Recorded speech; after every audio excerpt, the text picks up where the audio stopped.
Might need to do that. Okay, Craig, you have the floor. About to push this. Seriously? It's already on. It's already on. I don't remember what I said. James Carr from Monroe, Happy New Year to you all. It's a pleasure to serve on the board. Thank you. Craig Horn, Town of Weddington.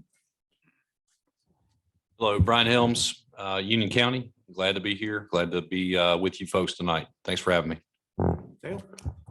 Dale Dalton, Mayor Pro Tem of Mint Hill. Lee, welcome. Thank you. Lee Altman. I serve on the County Commission, and I also serve on the Metropolitan Transit Commission with some good friends. So I'm excited to dive in even deeper with CRTPO on transit. And you will. Rusty. I'm Rusty Knox. I'm the Mayor Davidson, and I also serve on the MTC with my buddy next door to me here. Maybe we should separate you guys a little bit. I mean, so, Dennis, Dennis Bilodeau, Commissioner, Town of Cornelius. Renee, Renee Garner, Town of Matthews. Tony, Tony Lathrop, NC Board of Transportation, Division 10, Board Member. and you can too. Neil Burke, CRTPO Secretary. And I'm Ron Pappas. I'm the mayor of the town of Waxhaw. Good evening. I'm Lisa Qualls. I'm the Mayor Pro Tem with the Town of Mooresville. David Cohn, Mayor of Indian Trail. Joe Polino, Mayor of Village of Marvin. Brad Stroud, Iredell County Board of Commissioners. Ed Driggs, I chair the Transportation Planning and Development Committee on Charlotte City Council. Rob Kidwell, Town of Huntersville Commissioner. Jim Walker, Turnpike Authority Board. I'm Brad Richardson, representing Town of Stallings as a council member. David Boyce, Mayor Pro Tem of Russell Chapel. Rick Becker, Town of Mineral Springs, Mayor. Well, welcome, everybody. And yeah, I was getting really excited of the energy in the room and just kind of kick it in and go. We've got a good group here around the table. So thank you all for those introductions. Now I will turn it over to Mr. Neil. Neil, your turn. Thank you. So I've been asked by the current chair to conduct the elections for the 2023 leadership for the CRTPO board. So we'll go ahead and start with the election for chair in 2023. And at this point in time, I will open the floor for nominations for the 2023 CRTPO board chair. I'd like to nominate Ron Pappas for the chair. And I saw Mayor Horn's hand. Is that a second, Mayor Horn? That's a second. Yes. Craig wanted to be first.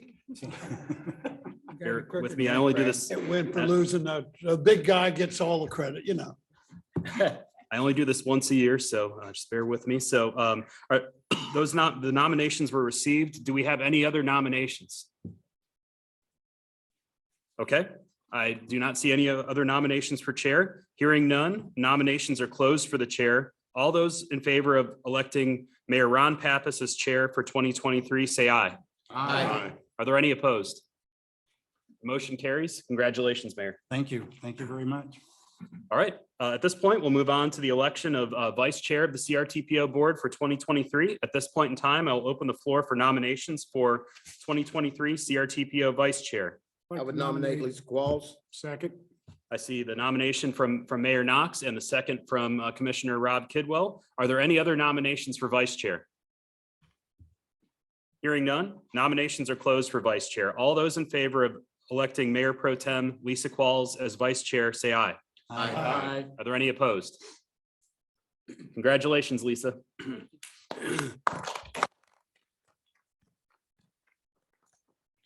And thank you all for your support during the last 15 or so months that the interim and myself have been here sitting in these seats. It's been one thing that noticeable. And again, as we entered the room tonight, the energy in the room was just fantastic.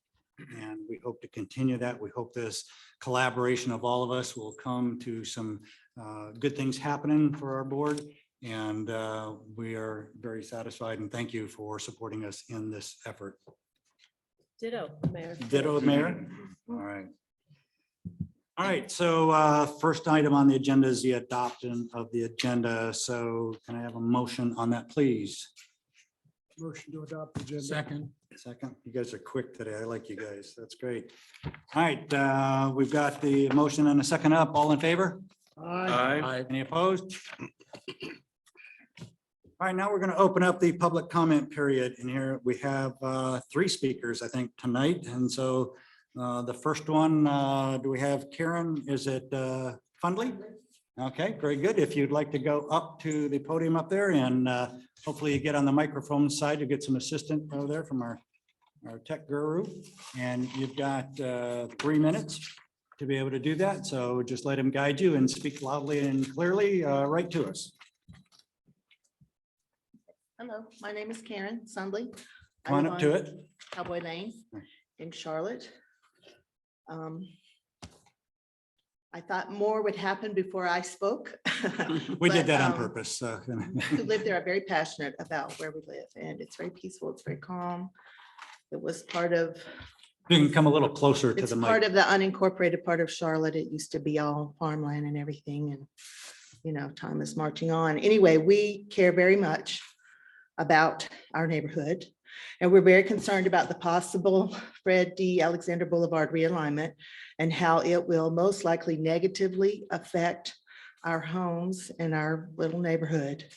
My question is, do we really even need this thoroughfare? It's my understanding that it goes to North Lake Mall. It's my understanding North Lake Mall is in trouble. So do we even need it? I mean, it's slated for 2050. That's 27 years from now. Why are we talking about it? Makes me highly suspicious that we need to talk about it now. Let's see. And I think it would impact less or fewer property owners if you could just move that over, if you have to have it, to Miranda or to Kidd. Those are roads that already exist. You would hit less property owners. You wouldn't tear up our neighborhood. I mean, less property owners all the way up. You could connect back on Beatty's Ford and go straight up the middle like the map shows. Let's see what else. We are a 1-lane, 1-vehicle gravel road. That's all we are. And to move that right next to us is it's going to be in our backyard. This is a whole different issue, but you know, the Rock and K Ranch was sold and they're expecting 300 houses. Thank goodness that hasn't happened yet. Hopefully it won't anytime soon in my lifetime. We all who live on Cowboy Lane have wells and septic tanks. I am very nervous about how any construction would affect any of that because it is going to be right through the middle of one of our neighbors' yards and right up next to us. So it's very concerning. I promised my husband, who has since passed away, that I would live and die on Cowboy Lane. He purchased there in 1998. And this thoroughfare is gonna impact my promise to him greatly, I feel. We ask that you please consider what might be best for those of us who live on Cowboy Lane as you consider what is best for Charlotte's future. Thank you. Thank you. Thank you very much. And if follow up on that, if we can have some communication between her and staff to address some of the questions. Just as a comment. So appreciate that. All right, next up, Missy Parker. There you go. Missy, welcome up to the podium. Get nice and close to it so we can hear you all. I'm pretty loud. Okay, we're good. I have like 3 minutes worth to say, so I'm going to make sure everyone in this room hears me. That is for sure. So my name is Missy Parker, and I am a property owner of 4001 Cowboy Lane. My family has lived in this home for 60+ years. We are aware of the proposed road alignment created in the 80s for Fred D. Alexander Road. We were aware that this proposed road went through a neighboring landowner. We were not aware that the county would entertain moving it to harm other people's property value and lifestyle for the greed of a developer to obtain more spaces for his houses or for the buyers to obtain more money. Cowboy Lane residents are against the realignment and find it unfair that a developer has the ability to request a move to a whole road from the middle of the property they wish to purchase to border our property. If the buyer developer doesn't like where the proposed road is, maybe they should find somewhere else better suiting their needs. Not to move it to meet their needs and infringe on the Cowboy Lane Road residents' needs. Our lifestyle has already been greatly changed by the development requests and approvals. We literally have 800+ new houses being developed within 1 mile surrounding Cowboy Lane. With the immediate rapid growth popping up all this around us, it is reasonable to assume this road will get built before a conservative 2045 estimate in order to handle that increased traffic. I see that Fred D. Alexander Road construction has already started on Highway 16. The current housing construction alone will increase vehicle traffic by 1,200 vehicles. The housing projects have already affected my family as the developers harass us to sell portions of our property to create turn lanes to handle their impending development. Our city council government has got to do a better job of protecting the taxpayers and do less bending to the will of large land developers. Cowboy Lane has already been affected. Please do not move this road and make our homes we have worked so hard on to be unbearable to live in. This road will be 15 feet from my front door. I am an active community member. I volunteer food pantries, backpack programs, Angel Tree Children. I make sure the communities of my family are well taken care of. The families of my community are well taken care of. I'm a 30-year Girl Scout leader veteran. As a leader of our community, I am appalled at the lack of information provided to us about all these projects and developments that affect us and the lackadaisical attitude of, oh, it does not affect you. Yes, it does affect me. I see mature trees bulldozed down and replaced by seedlings of the same brand. Cowboy Lane is full of mature oak trees that would plow down to accommodate this road move. Leave the road where it's proposed to be. The location would not be ideal for Cowboy Lane when it is built, but it will be detrimental if you move it. I have spoken before City Council about this situation, and I'm hoping that our voices will be heard tonight. As an unincorporated area, we do not have any representation to help navigate the process and have repeatedly been overlooked as not important and looked over. The residents of Cowboy Lane are united in saying we do not want the Fred D. Alexander Road moved into from its current position, proposed location to be realigned next to Cowboy Lane. The developer wishing to purchase the property should use the land as it is, which would add another 80 to 100 to the 800 plus houses that are already proposed and approved in a 1 mile radius of Cowboy Lane. Okay, That is Lucy, I'm going to plenty- have to cut you off. You do Okay, have a I lot got more one, to say. wait. There's plenty of burden for Cowboy Lane to carry. I leave you with one very important question. Ask yourself this: would you want to live 15 feet from a 4-lane divided highway? If the answer is no to that, then that is the way you should vote to protect how I live. Great. Thank you, you, for Missy. listening to the residents of Cowboy Lane. Thank you. And same token, if we could just connect those property owners with some of our staff, if they would like to kind of get them more educated on the process. All right, next up, I have Janet Labar. Janet, welcome to the podium. The floor is yours. Thank you. Good evening. My name is Janet Labar and I lead the Charlotte Regional Business Alliance. As the voice of business and the only regional economic development organization serving the city and 15 counties across both North and South Carolina, the Alliance regularly convenes stakeholders on priorities that impact and improve our region's competitiveness. Mr. Chairman, Madam Vice Chairman, and to all our members, thank you. Thank you for all you do to ensure thoughtful transportation planning across the region. Your responsibilities on CRTPO are recognized as additional time to your already busy schedules and as another commitment of service that benefits not only your constituents, but the broader public. As you begin a new year of planning and prioritizing projects, I wanted to offer the business community's insights on transportation and alternative funding sources for I-77 South. Businesses want certainty and the ability to move people and products effectively. And the region's business community values an exploration of ideas, creativity, and solutions in tackling mobility, especially for key transportation corridors like I-77 South. The conversations you're having lead to a decision by this group on whether NCDOT should conduct further analysis, which would include performing initial screening and conducting comparative analysis on how best to move forward. The business community welcomes your decision to allow for this analysis to take place. We're not asking you to take a position on anything else with regards to I-77 South right now. Rather, we respectfully request that you advance this vitally important discussion to the next stage in a 4 to 5 year process. Studying I-77 South to understand all viable options is the right decision and will give businesses, those who are already here, as well as those the Alliance and our partners work to recruit, a positive indication that the region is committed to managing growth. NCDOT funding limitations are not just a Raleigh problem. While the state and lawmakers have taken the admirable step of increasing the transportation budget, the shortfall remains. This is an us problem impacting everyone locally, from large employers, small businesses and commuters to parents, carpoolers, and out-of-town visitors. As our roads grow more congested, they become more hazardous. We now have two of the deadliest roads in the state, the I-77 South corridor and a portion of I-85 within our region.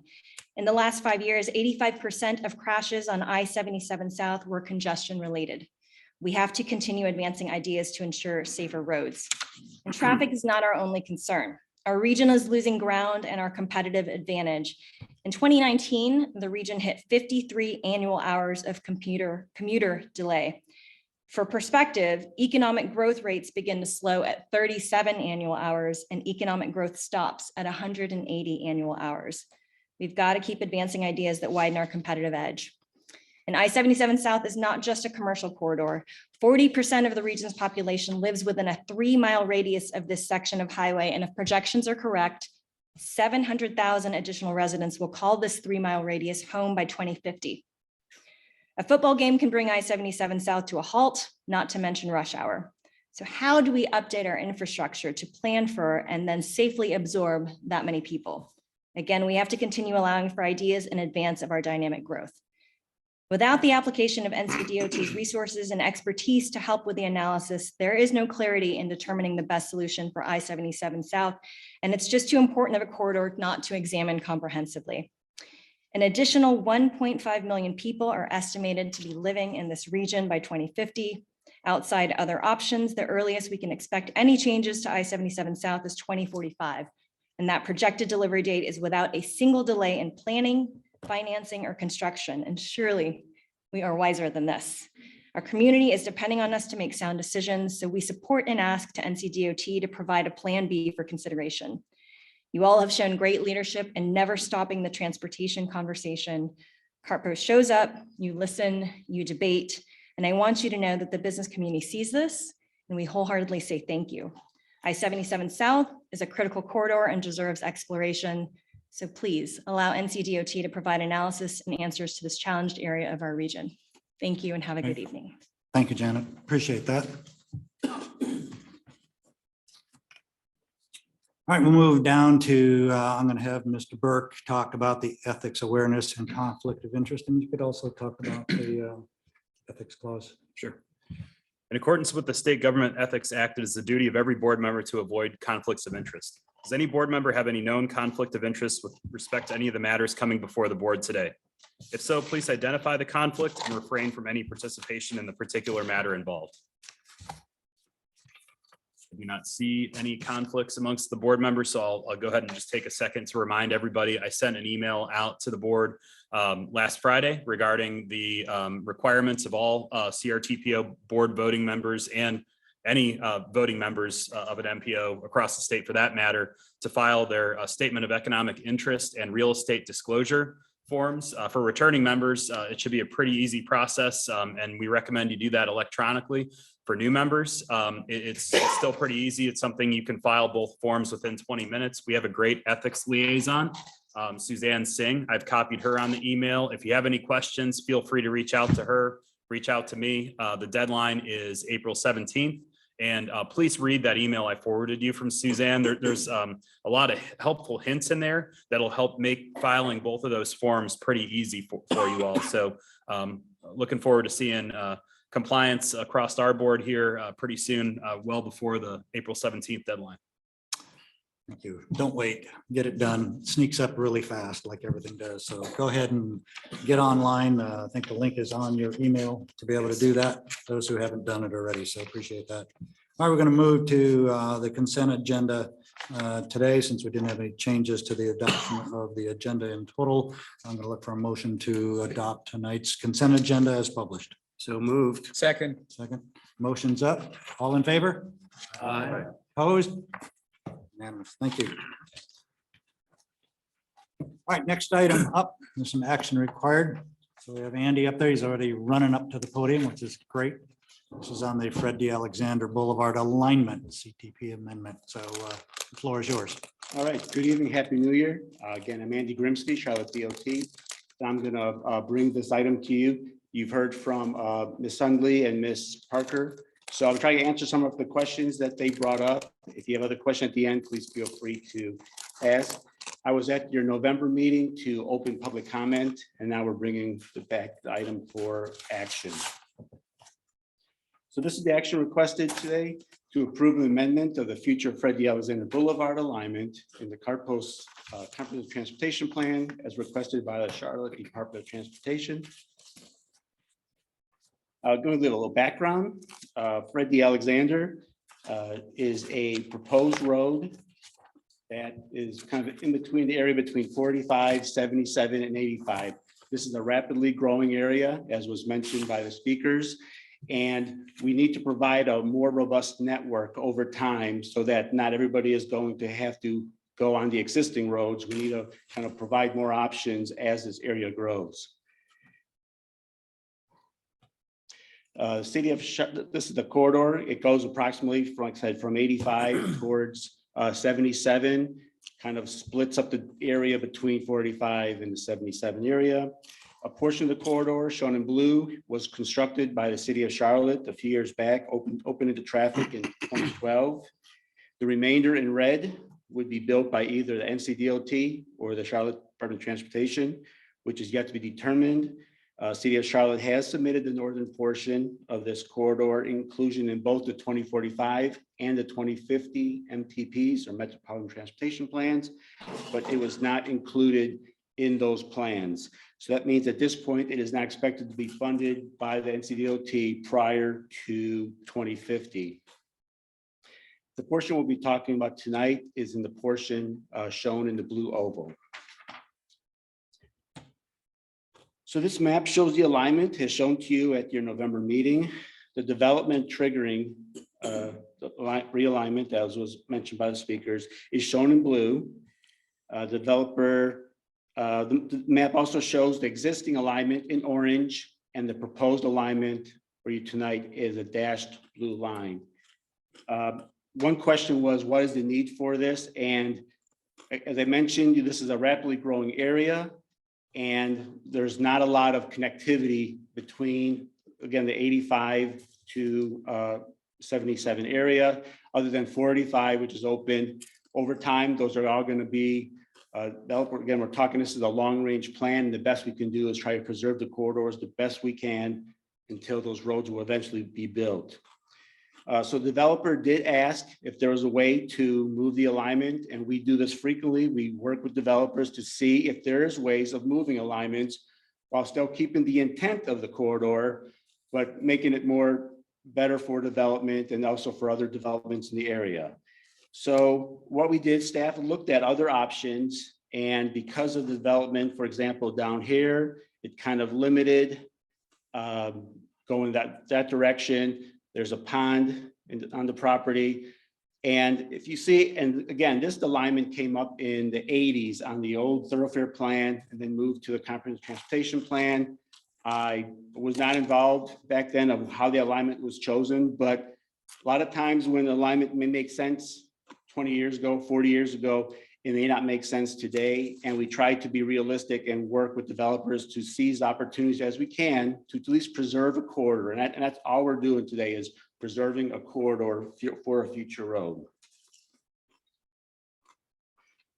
So this shows, this is the property, and that is the right of way that would be dedicated as part of the rezoning.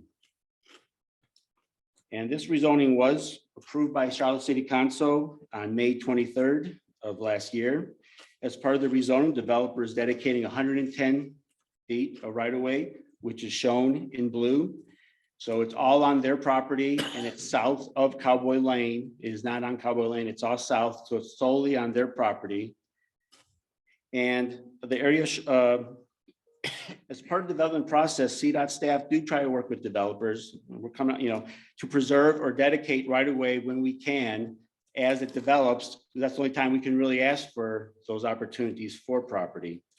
And if we need to try to realign the corridor, as long as it doesn't prevent the corridor from being built in the future, we want to make sure that we try to have a corridor we can work with.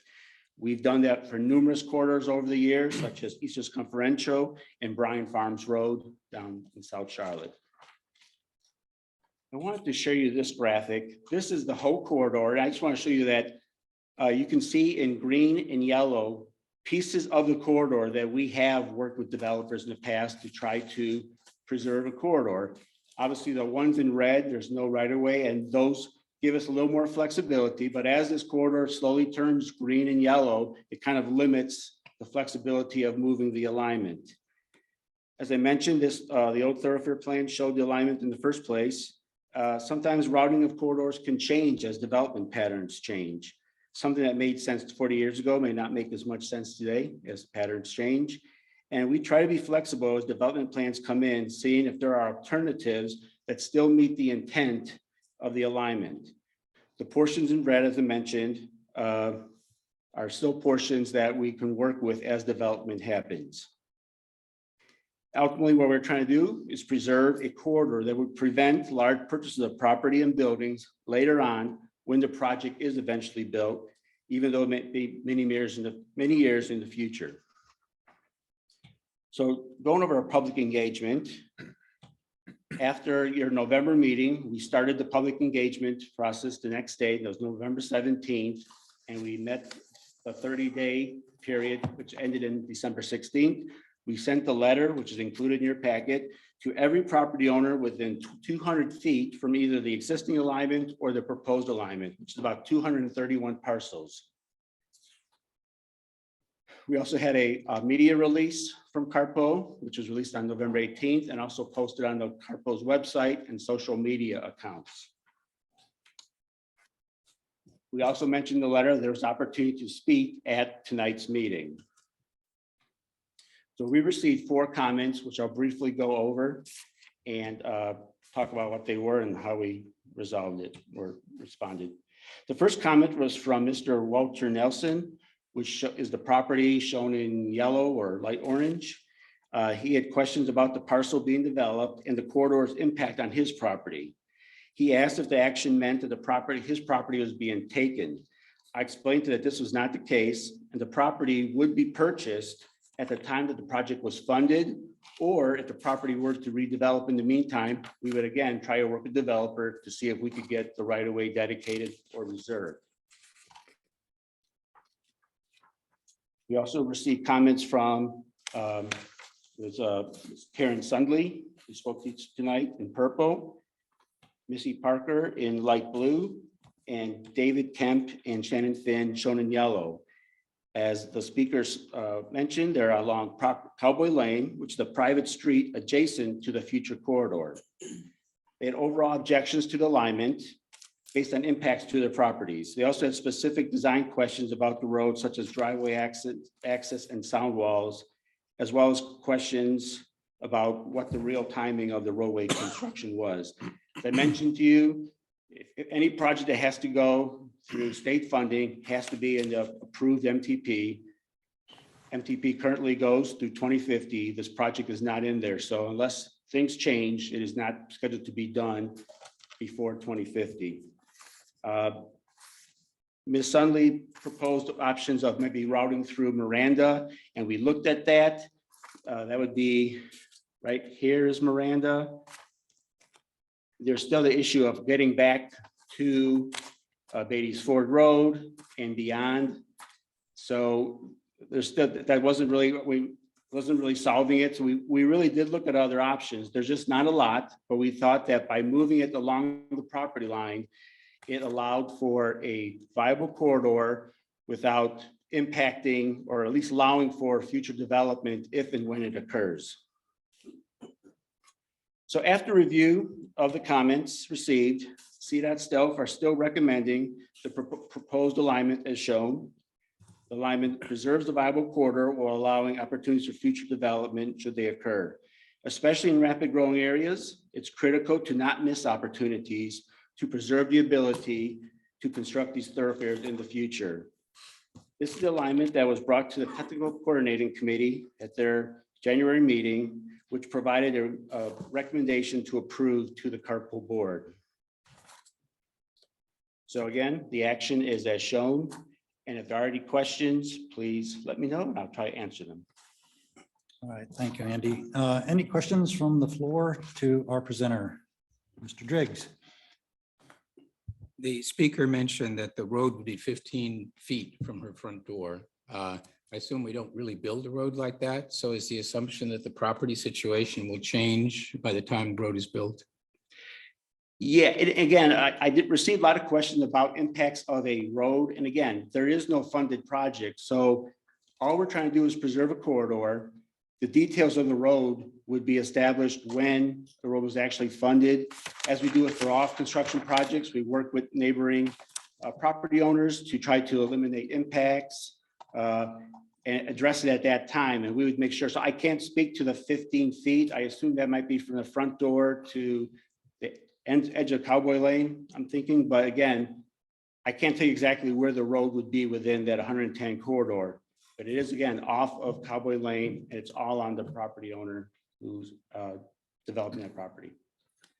So, Mr. Chairman, we are often in a situation in Charlotte where we are trying to figure out how to respond to growth, how to create the housing we need. We're trying to work out a future for the city.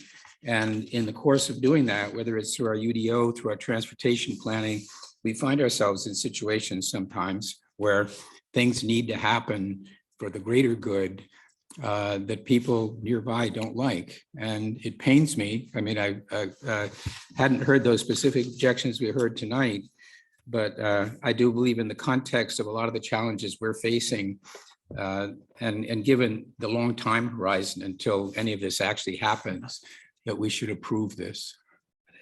Okay, thank you for that. Could you flip back a couple of slides so we get the alignment again? Okay, so that's good. See a hand to my left over here.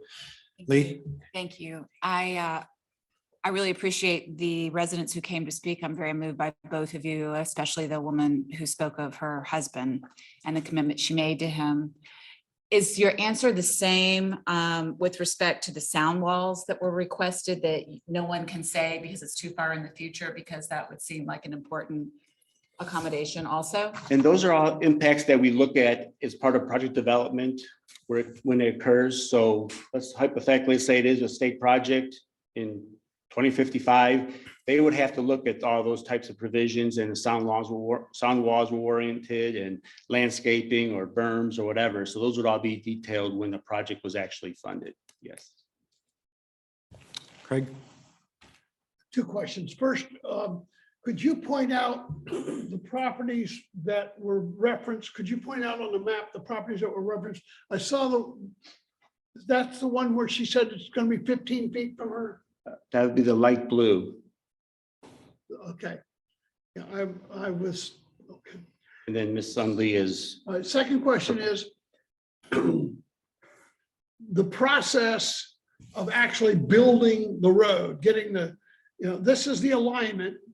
So then what happens next and what's the time period? So I just want a clear understanding of that. As you either know or will know soon, that road building is a long upgrade process. So the first step would be for it to have to get into a version of the Metropolitan Transportation Plan. This board just approved the latest version, the 2050. And again, it was not in there. So in 4 years or so, a new version, which would be 2055, will be adopted by this board. As part of the development, CRTPO asked all the jurisdictions to submit potential projects for prioritization and ranking and seeing if it get included. But as an MTPs have to be what's called fiscally constrained. So it's not just a wish list. So if we submit 200 projects, we don't just show 200 projects. We can only show projects that we reasonably can expect to fund with the reasonable expected revenue during that period. So that would be just the first step. It has to be an MTP. Once it's in there, and that pretty much guides, the next step would be to get it into the Transportation Improvement Program.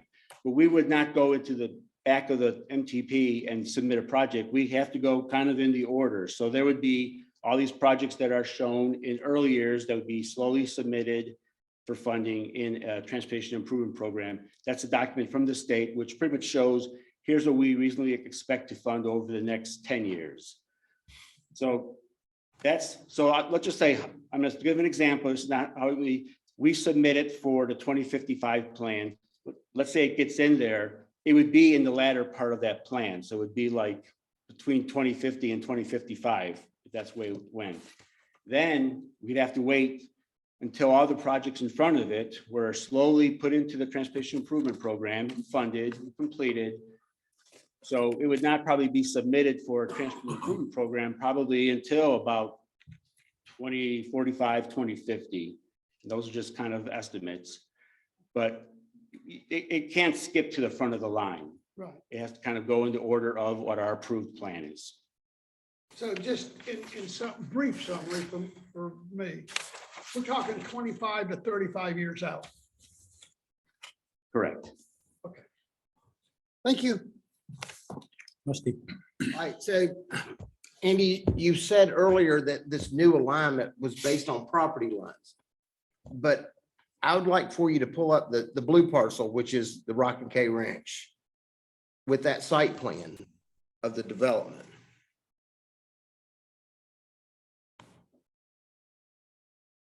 So to me, it looks like the driver of this alignment is to give the developer highest and best use of the property, not to consider where the existing property lines were.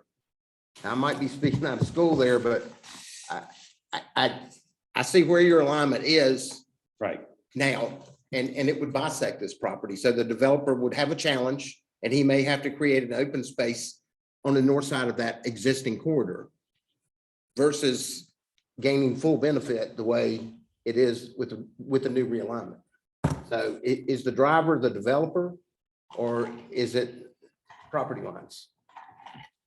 I would say, I would think that originally it was with the development, that if there's any potential, and there are developments along the way, like where I showed you, like where the green and yellows are, that there's just now flexibility. It has to go right next to it to connect. So we look, are there opportunities to move it while still be able to connect it to the portions that are dedicated and get back to where they need to be? So that's what drove it. While we determined along the property lines is therefore the impact would be only along the property line and not splitting. If you look at the alignment, let's go. This yellow line cuts through numerous properties along the way and probably going to pretty much limit development potential for a good chunk of those. So we thought by hugging the property line more so, the impact is just along that while still preserving opportunities as this area develops, so that we're not going to be dealing with this alignment 30 times along this segment. By putting where we think is less impactful, it's just like the one property that is kind of taking the brunt. A lot of times we also look at hugging property lines if possible, so each side is kind of taking half of the impact. That was not the case on this side because the property on the other side of Beatty's Ford is already developed, so we had to move it totally south of that property line. But instead of just splitting parcels throughout this process, we thought, let's try to see if there's a way that we can kind of put the impacts along a property line so it leaves as much open space down the line. You good on that? James? You did say this was recently approved by Charlotte City Council. James, the mic. You did say this was recently approved by Charlotte City Council. That's correct. Do you have the information from the developer that we could review? I don't have them with me. I could send it out, but it discussed the right of way at that point. So the developer showed that the alignment would have to be as part of it, and it is listed as part of the conditions that the developer would dedicate the right of way, and that they would have to work with CDOT staff to take it through this process to get it changed. And I know it's not the job of this board to determine quality of development and impact. I was just curious as the price point and quality of the homes and that sort of thing, overall impact to the community. I think I have the number of parcels, but again, the rezoning was rezoning to multifamily. It does not get into the specifics. That's part of the next step, is part of the subdivision ordinance. So I believe it's 200 units.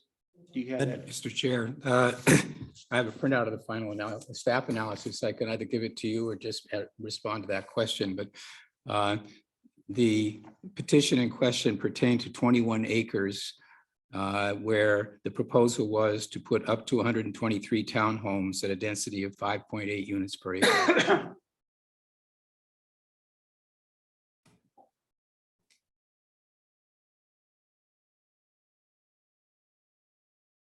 Was there more?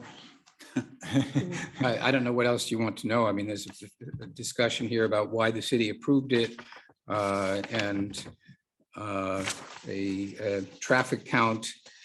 When these things are done, they go to a bunch of city departments and we get kind of feedback from all of them. And the staff at that time did recommend approval. There are a number of reasons listed why they did. It says the petition proposes a slight increase in the recommended density, creates additional housing opportunities and housing diversity along the Beatties Ford corridor. And this is a sensitive environment. Beatties Ford is kind of one of our corridors of opportunity. It's identified as one of the kind of hard hit areas of Charlotte. So the opportunity to see investment there and creation of new housing there was something that was attractive to council when we passed it. Commits to building street and sidewalk connections to the adjacent parcels to increase street connectivity and pedestrian experience for future developments. Proposes a 12-foot multi-use path along Beatties Ford Road, contributing to improving pedestrian connectivity along the corridor. Proposes fundamental amenities for future residents, including a shared use path and bike racks, and commits a 50-foot Class C buffer where the site abuts existing residential areas to the southwest, ensuring an appropriate transition between the sites. So those were the points of the staff's basis for the recommendation. There was also a zoning committee recommendation for approval of the petition, recognizing the petition is not identical with what we're talking about here, the alignment. But the petition did depend on the alignment, or at least on the ability to assume that at some date, decades in the future, there wouldn't suddenly be a road constructed right through the site. Can you again go back to that alignment, the map? So looking at it two-dimensionally is what we are now, to have no idea what the topo may or may not be like out there. And we're looking at the proposed, which picks it up in the lower left, the dotted blue lines. The existing alignment, can you describe the existing alignment? Is that a fully approved and already dedicated existing alignment? No, none of it's dedicated. So it was, again, it came out of a planning study back in the mid 80s. I've actually tried looking for that study and in our move to eliminate paper, I can't find it. So I'm not sure, I can't really speak to exactly why that line was shown.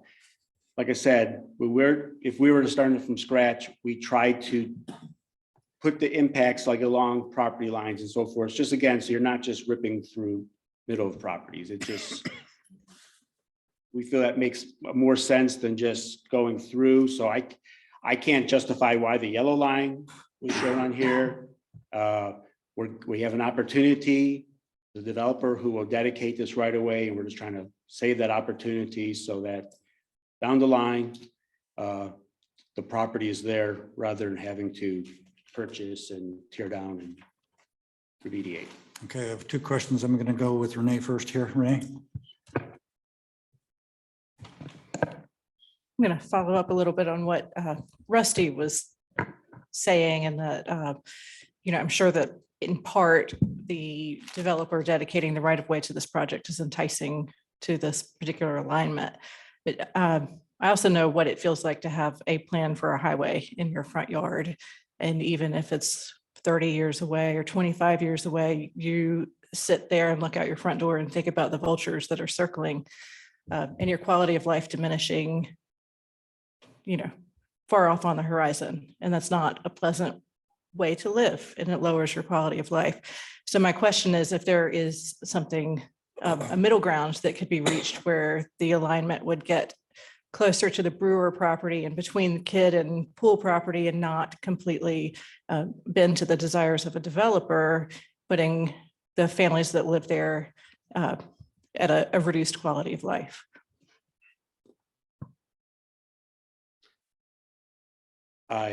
We'd have to probably look at it, but I'm trying to think how that would work, because then you would even have more of a, just like a kind of a strip of land that's kind of no man's land. But I guess maybe if you could give me a little more guidance on exactly what you're talking about. You said down. But it would still leave a sliver of this future development that would not be, developable for this particular project, certainly. But it would also not put the will of a developer ahead of the people who already live in this quarter or in this area. So it would be I don't see the property owner's name, but it would be the southern boundary of the Brewer property that meets up where the Kid property and the Pool property meet.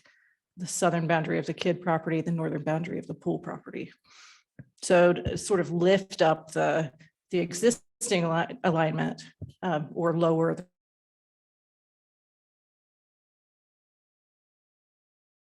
the northeastern side.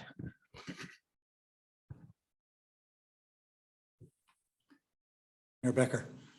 Actually, I think that Councilman Gardner and Mayor Notwell basically said what I said, and that specific route was something that caught my eye as well. Also based on what Mayor Knox said, that splitting the difference seems to, first of all, move it away from the existing older residents, the Cowboy Lane residents, the ones who've spoken. It also moves it away from an existing subdivision that's newer and doesn't put it right up against another existing subdivision that's newer. It splits the difference. It may require, I think Mayor Knox pointed it out, that the blue developer might not get housing yield on the sliver that's left. That might have to be open space. There might have to be a pedestrian underpass or culvert under the new road to get to open space. There could be linear park that could serve all of the people along the corridor. So it looks like there is an alignment that could accomplish the things that I know Mayor Knox brought up and Councilwoman Garner elaborated on. So those were my thoughts as well. Question back to you, Andy, is from the yellow, the existing alignment, and you're talking about running it along property lines. How much meander capability? I mean, I'm all about preserving future right of way. We're going to need it someday, somehow it goes, because it seems like there's some point of connection on that lower left. That's a very narrow rectangular piece that comes through somewhere. Is that a dedicated street right of way right now?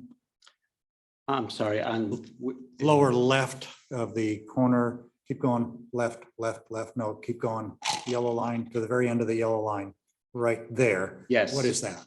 That is a dedicated parcel. So the pickup point is there. Yes. Has to be there. Correct. And on the, we'll call it the north end. Can you Right pop here. that down? Does that come down a little bit more? Uh, So those are 2 points that we have to connect somehow, and we're looking for that. How much capability do we have to meander? Now, again, you're playing in parcel land, if you will, on that. I would be sensitive as well to the homeowners that are existing there versus a new project. And I'm a developer, so I finally, certainly understand that. But could there be some meander that would create some more distance between the 2 properties on the lower end there?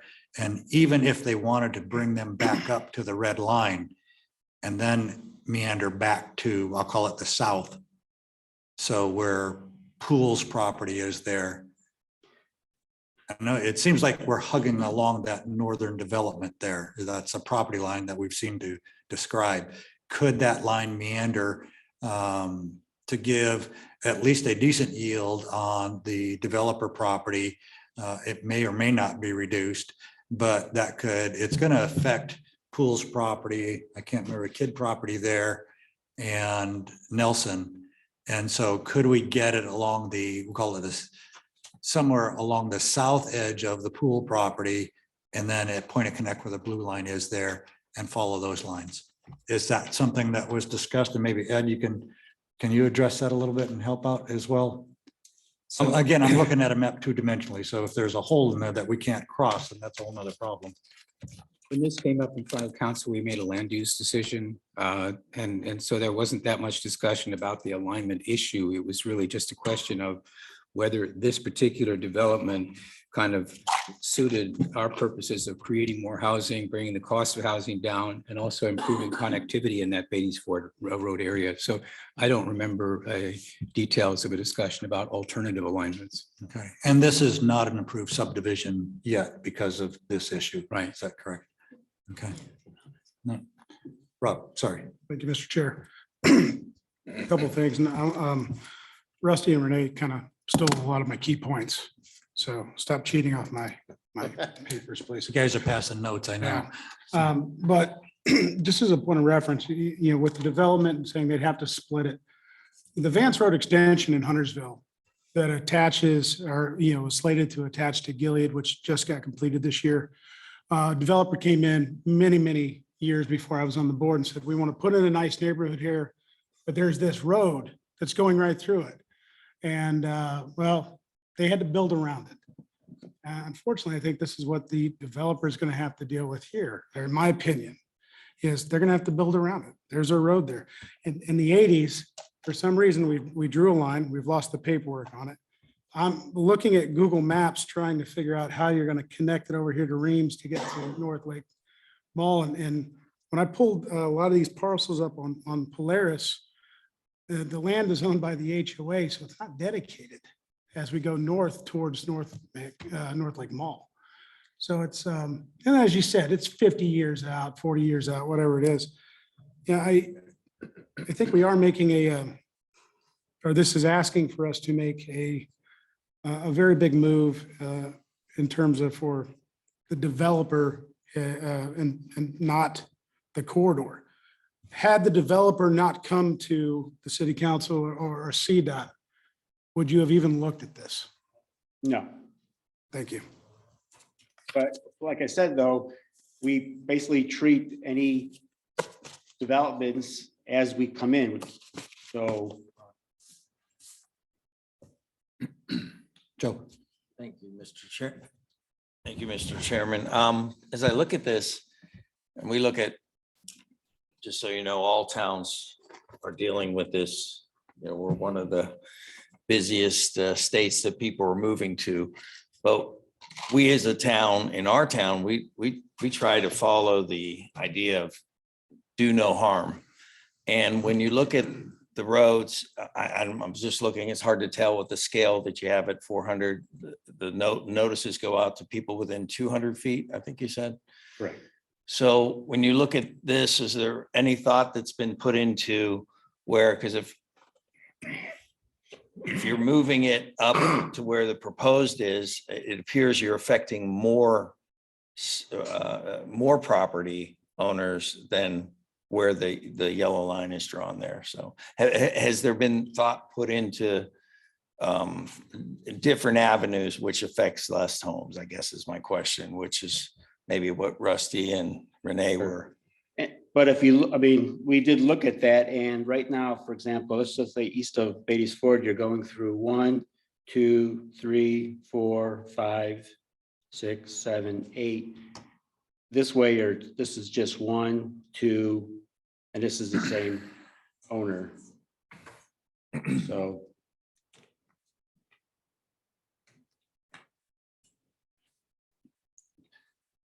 All right, Mr. Pepsi. Any other comments? Brad?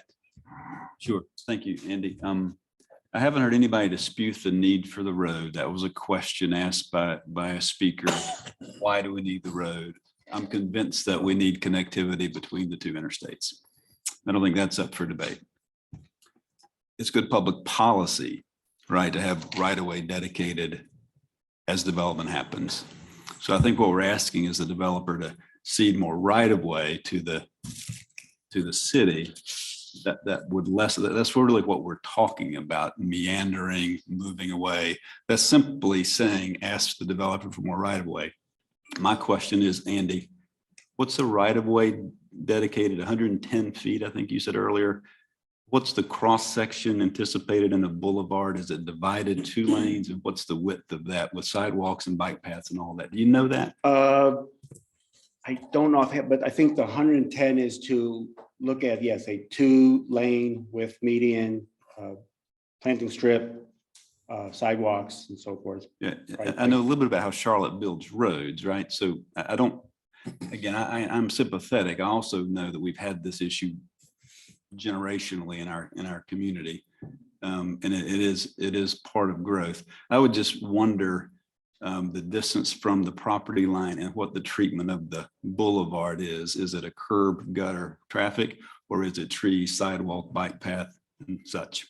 My guess is it's a 2-lane divided boulevard with some treatments that are amenities and sidewalks, and at least how Charlotte builds roads. So I wanted to put that context out there. We're not disputing the need for the road, right? We're asking for a meander, which is essentially just asking for more right of way. And I don't disagree with that. I just think at the end of the day, we need this road, and this is good public policy to get it while it's being developed. It saves money in the end. My 2 cents.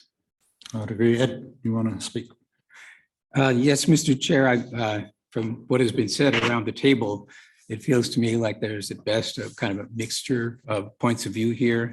I wouldn't want this to pass based on a vote from Charlotte and 1 or 2 other people. So can I suggest that we defer it? And that would give me some time to work with the planning staff and the petitioner and consider some of the things that have been said here tonight, and then decide what we might bring forward. Because again, I've heard you all and I heard the speakers, and I need to do some more work myself, frankly. Fair enough on that. I think that's probably a good choice to go down that road and explore a little bit. There is a lot of concern on a straight line alignment. Again, I don't know the topo of the area, so maybe something could be worked out where we meander. I think to Brad's point, we'd like to understand the street section as well on what that's going to look like in that corridor now or in the future. So I think it's a good thing. So I'm going to leave it up to you then. You can make a motion if you want. I on your move own that we defer the recommendation. decision on this item until our next meeting. All right. Any other conversation? You'll need a second, I think. Second over there. Did I hear that? Very good. All right. All in favor? Aye. All the way around. Opposed? Great. Thanks for that input. Thank I you. appreciate that. And Thanks, Ed. thank the speakers as well to come over and share their viewpoint with us. All right. Thank you. That is probably one of the most cooperative discussions I've had in a long time on road alignment. So I appreciate that. All right. All right, we'll drop down to item number 8. Bjorn, I think you're up on this one. This is the federal functional classification revision request. I know there's one in my area and one to the north. So welcome, Bjorn. Evening, Mr. Chairman, members of the board. I guess I'm the first up. I'm planner for Union County. I'm representing the county as well as Waxhaw and Wesley Chapel for a functional classification request. You just talked about CTPs quite a bit. Now we're going to talk about the federal aid system to request a portion of our roadway network in Western Union County to be added. Oh, I guess Heather is first. We fooled you. Go ahead.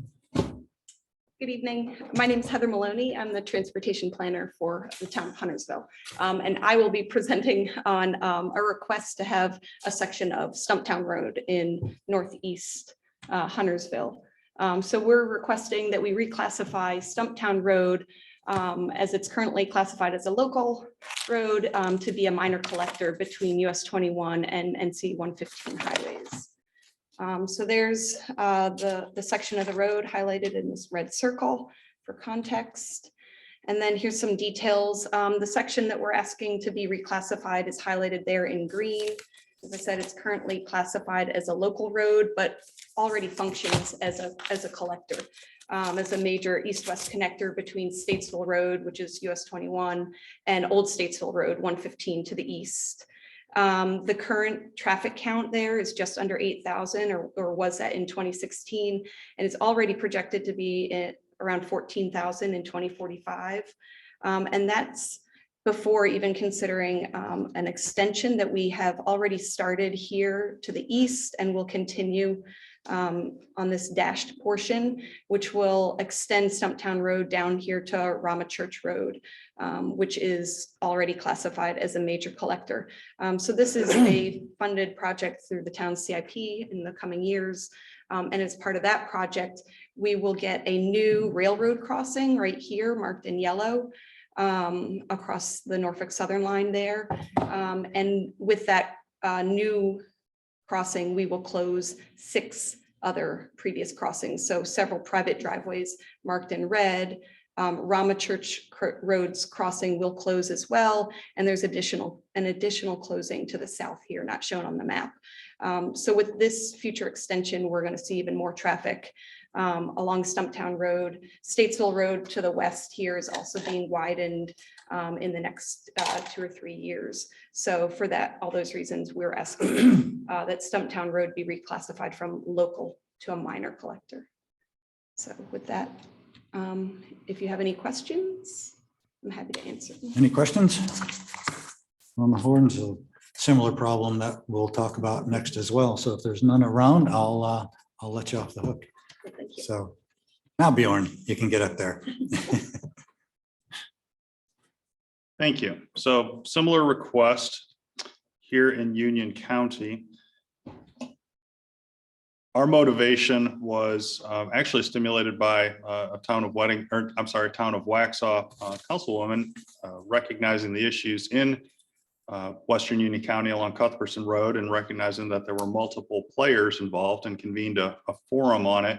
And what we recognized was that this section of road is not on the federal aid system. So it was really hamstringing our opportunities to make improvements, particularly through CRTPO and the funding programs that are available here.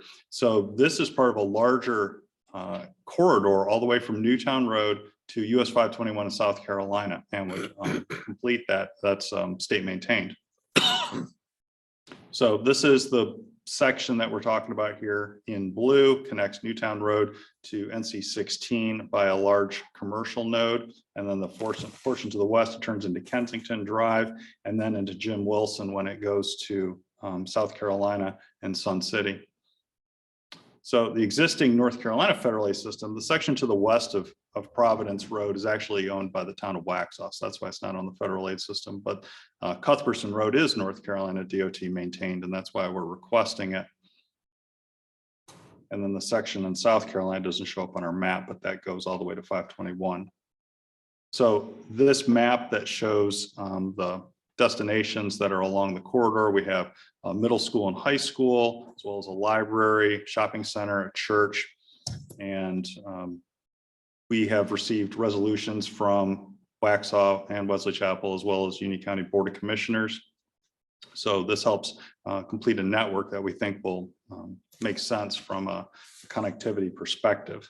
So we presented to the TCC in January, as did Heather, and now we're presenting to the board for information. If we haven't received any feedback or questions that will cause this to change, they'll come back to you in February, and hopefully action will be taken at that meeting, and that'll direct CRTPO staff to submit it to the NCDOT. Will ultimately make the determination on whether to add these to the network. So I'm happy to answer any questions you may have as well. Great. Any questions for our presenter from the board around? Craig, you've been kind of outside on that one a little bit, but yeah, it's I think both of these, again, they're for information for us as well.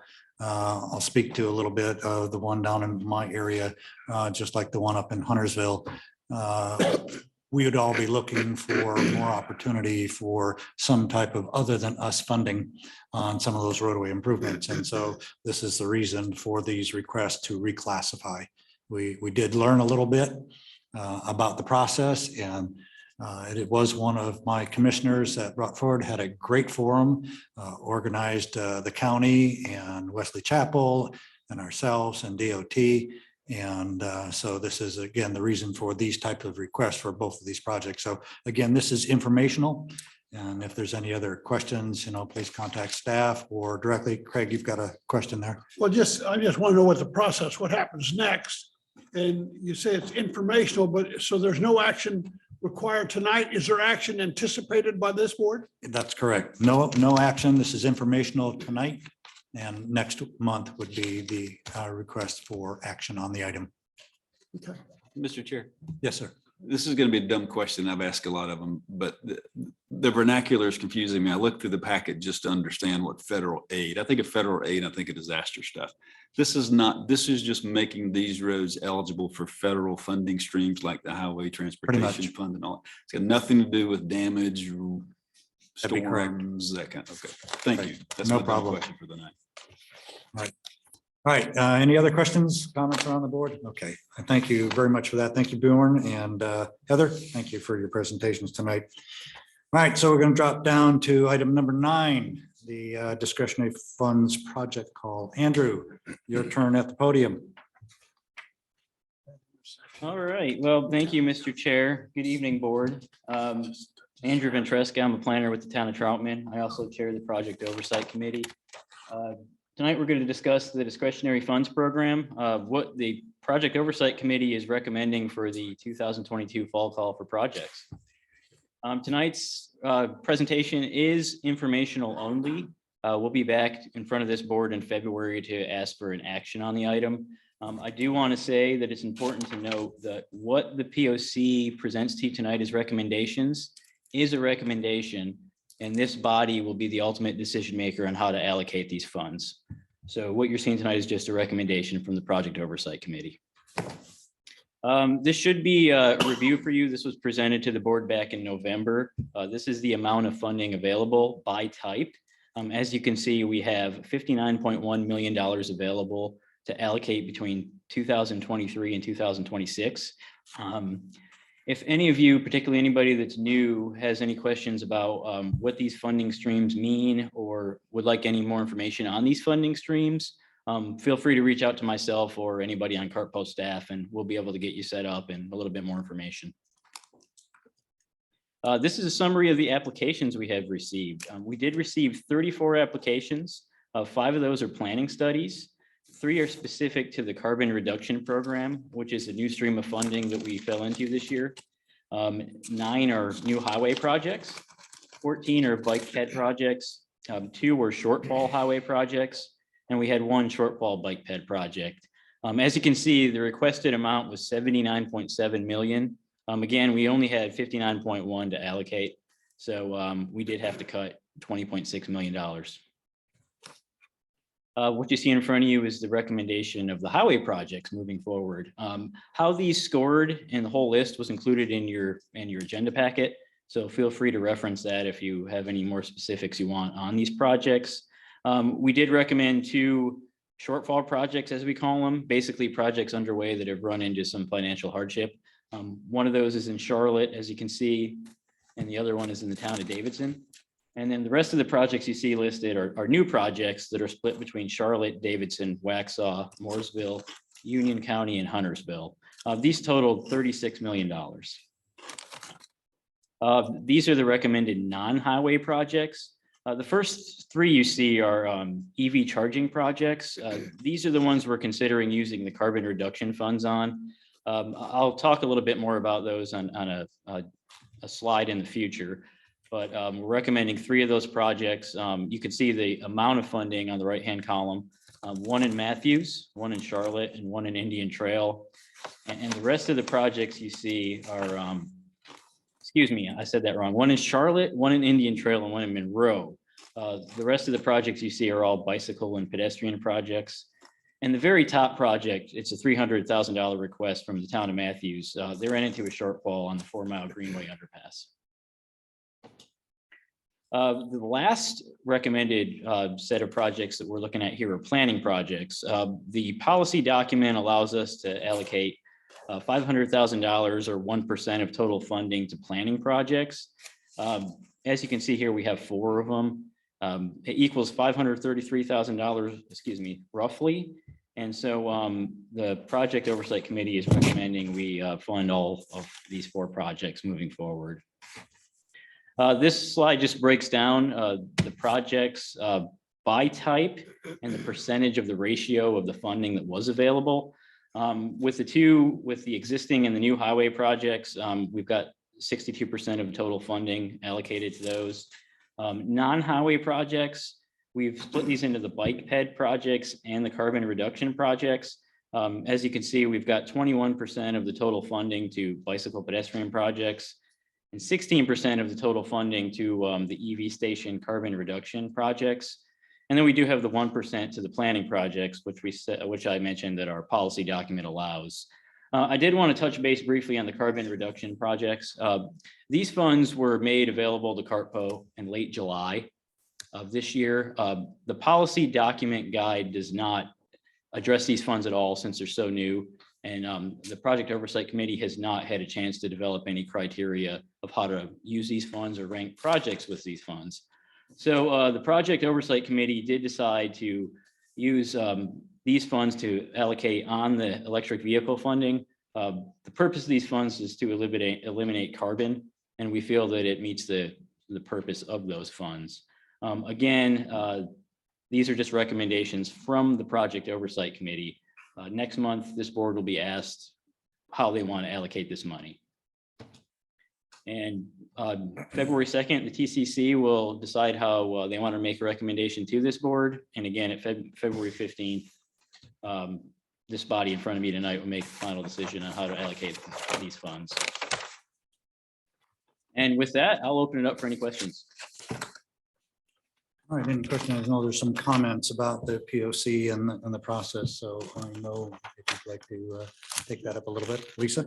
Sherry, thank you. Neil, can you help us to understand if we have recommendations of any changes, how that would work? Sure. So as Andrew mentioned, the Project Oversight Committee is a subcommittee of the TCC, and they meet twice a month. Their meeting happens to be tomorrow afternoon. So the most important thing they're going to deal with on their agenda is a review of any of the comments received earlier this month at the TCC meeting regarding the project list, and then any comments received tonight and any adjustments that need to be made before the draft final list appears in the TCC agenda packet for the February 2nd meeting, and then subsequently in your February 15th board meeting agenda packet. So, again, any of the comments here tonight that may impact the final recommended project list, those will be discussed tomorrow. I will say, and I think Andrew said this, but I'll just reiterate it. We do use a data-driven process for the most part to derive the recommended project list at the POC. The challenge this time is we found out about the carbon reduction program funds that were awarded to us through the IIJA legislation late in July. The call for projects always opens in August. So the Project Oversight Committee did not have a whole lot of time this time around to develop a criteria to scan for, or to prioritize those CRP funds. But we have some really good ideas, some really good emissions calculations we'd like to implore next time. We just didn't have the time to do it this time. So I know I've rambled probably too much information, but wanted to give you all the complete picture. Thanks for that. Rusty? Mr. Chair, yeah. So for those of you that were on this board last year, we had a project that scored evenly with the project in Mooresville. We lost that project. We had a 20% match. Mooresville had a 25% match. This project, the Beatty Street shared use path, runs from Highway 115, which is Main Street in Davidson, to Griffith Street, which is our main influx corridor from Interstate 77. Not only is this corridor heavily traveled because Train Industries has 400 employees that use this daily. Community School of Davidson is based on Beatty Street as well, so you've got that influx. But some of our most financially challenged residents live in this corridor, and they need this side path to go back and forth from their jobs at Davidson College to their jobs at our retail stores and restaurants. And this was never a want, this was a need in this project. We had a 20% match last year when we brought this before the POC. We have upped that to 40%. So we are fully vested in trying to get this side path done for our residents. And I would just urge being put in the notes that when the POC revisits this, if there are indeed any reallocations or amendments to the funding, that we get a nod that way to help us do this project, because this is definitely a need in our town. It's not a want. Thank you. Andrew, and I'll defer to Neil as well. How do we get Rusty's group to the table on this to talk about it, since we've got a short fuse of tomorrow? And I don't have the list in front of me, but I do recall it just missed the cut this time. It was a very competitive project. We just had a lot of bicycle and pedestrian project submittals during the fall call. So if there is some funding that becomes available, or one of the recommended project submittals could somehow assess their proposal and free up some funding, then I think it would go to the next highest scoring projects. But again, I don't have the list in front of me. That's right. The Davidson project that Mayor Knox had mentioned is the very next bicycle pedestrian project on the list. It's about 10 points from the project in front of it. So it is a competitive project. As he mentioned last year, it was tied, which obviously it was a competitive project last year as well. So we'll take these comments as mentioned at the POC meeting. And we also have 2 POC meetings before the February 15th meeting. So tomorrow's not the deadline. So we've got 2 scheduled POC meetings. So if anything, if we can't get something accomplished tomorrow or something changes, maybe next week, we still have that second meeting to discuss what we can do before we come back in February. All right, Lisa, please. Thanks. Just one last question. Andrew, I think that project was kind of classified under the bicycle and pedestrian. Could it also be considered under a different bucket, like the carbon reduction or? Carbon reduction funds can be used on bicycle pedestrian projects, and we kind of lumped them together as highway versus non-highway. So if money was freed up from that pot, it would definitely be something the POC would look at. Yeah, I would strongly encourage a second look at that. And, if there's other projects that were maybe awarded something higher that can make some adjustments to fund this project. Like I said, I mean, it is a very narrow, dangerous area for people that walk every day. It's highly traveled, and it is very dangerous. It's very much a needed project. I would vote for it before I would a charging station. Sure. So. Go ahead. Anything more to add to it? If you could then connect you guys and connect the dots so you can have the conversation, we could learn what the next steps are. And if there is some, we'll call it wiggle room in the available funds, then we'd appreciate at least having the dialogue with Mayor Knox. Thank you. I'm sorry, Rob, didn't see you over there. It's okay, I blend in. I would concur with the vice chair in looking at other buckets. When a town, municipality, we all know it, when we're willing to put up 40%, even 20% of a project, but when you're going up to 25, 35, 40, 45%, you've been passed over once or twice before, and you keep adding money to it and get passed over, it's tough. So I would definitely encourage the committee to see if there's a way to motivate others to get that project up. Sure. And again, we will take all the comments we get tonight to the POC. And fortunately for the board members here, you do have the ultimate say on how this money is allocated. So if you don't agree with the POC recommendation coming back next month, you do have the authority to kind of go off and do what you want with it. So What was the ask after the 49? Okay. All right, thanks, Rusty. All right, any other, did I miss any to my side here? All right, Andrew, thank you. But again, I'd encourage, open up that dialogue. Sure. Our parties here, and Look make forward to sure it. we Thank all you. understand that they might have a good fair shot at this. So thank you. Appreciate that. All right, we'll move over to Mr. Cook, CRTPO 2024, the Unified Planning Work Program, Good evening. AKA budget. The budget, yes. I like all these new names.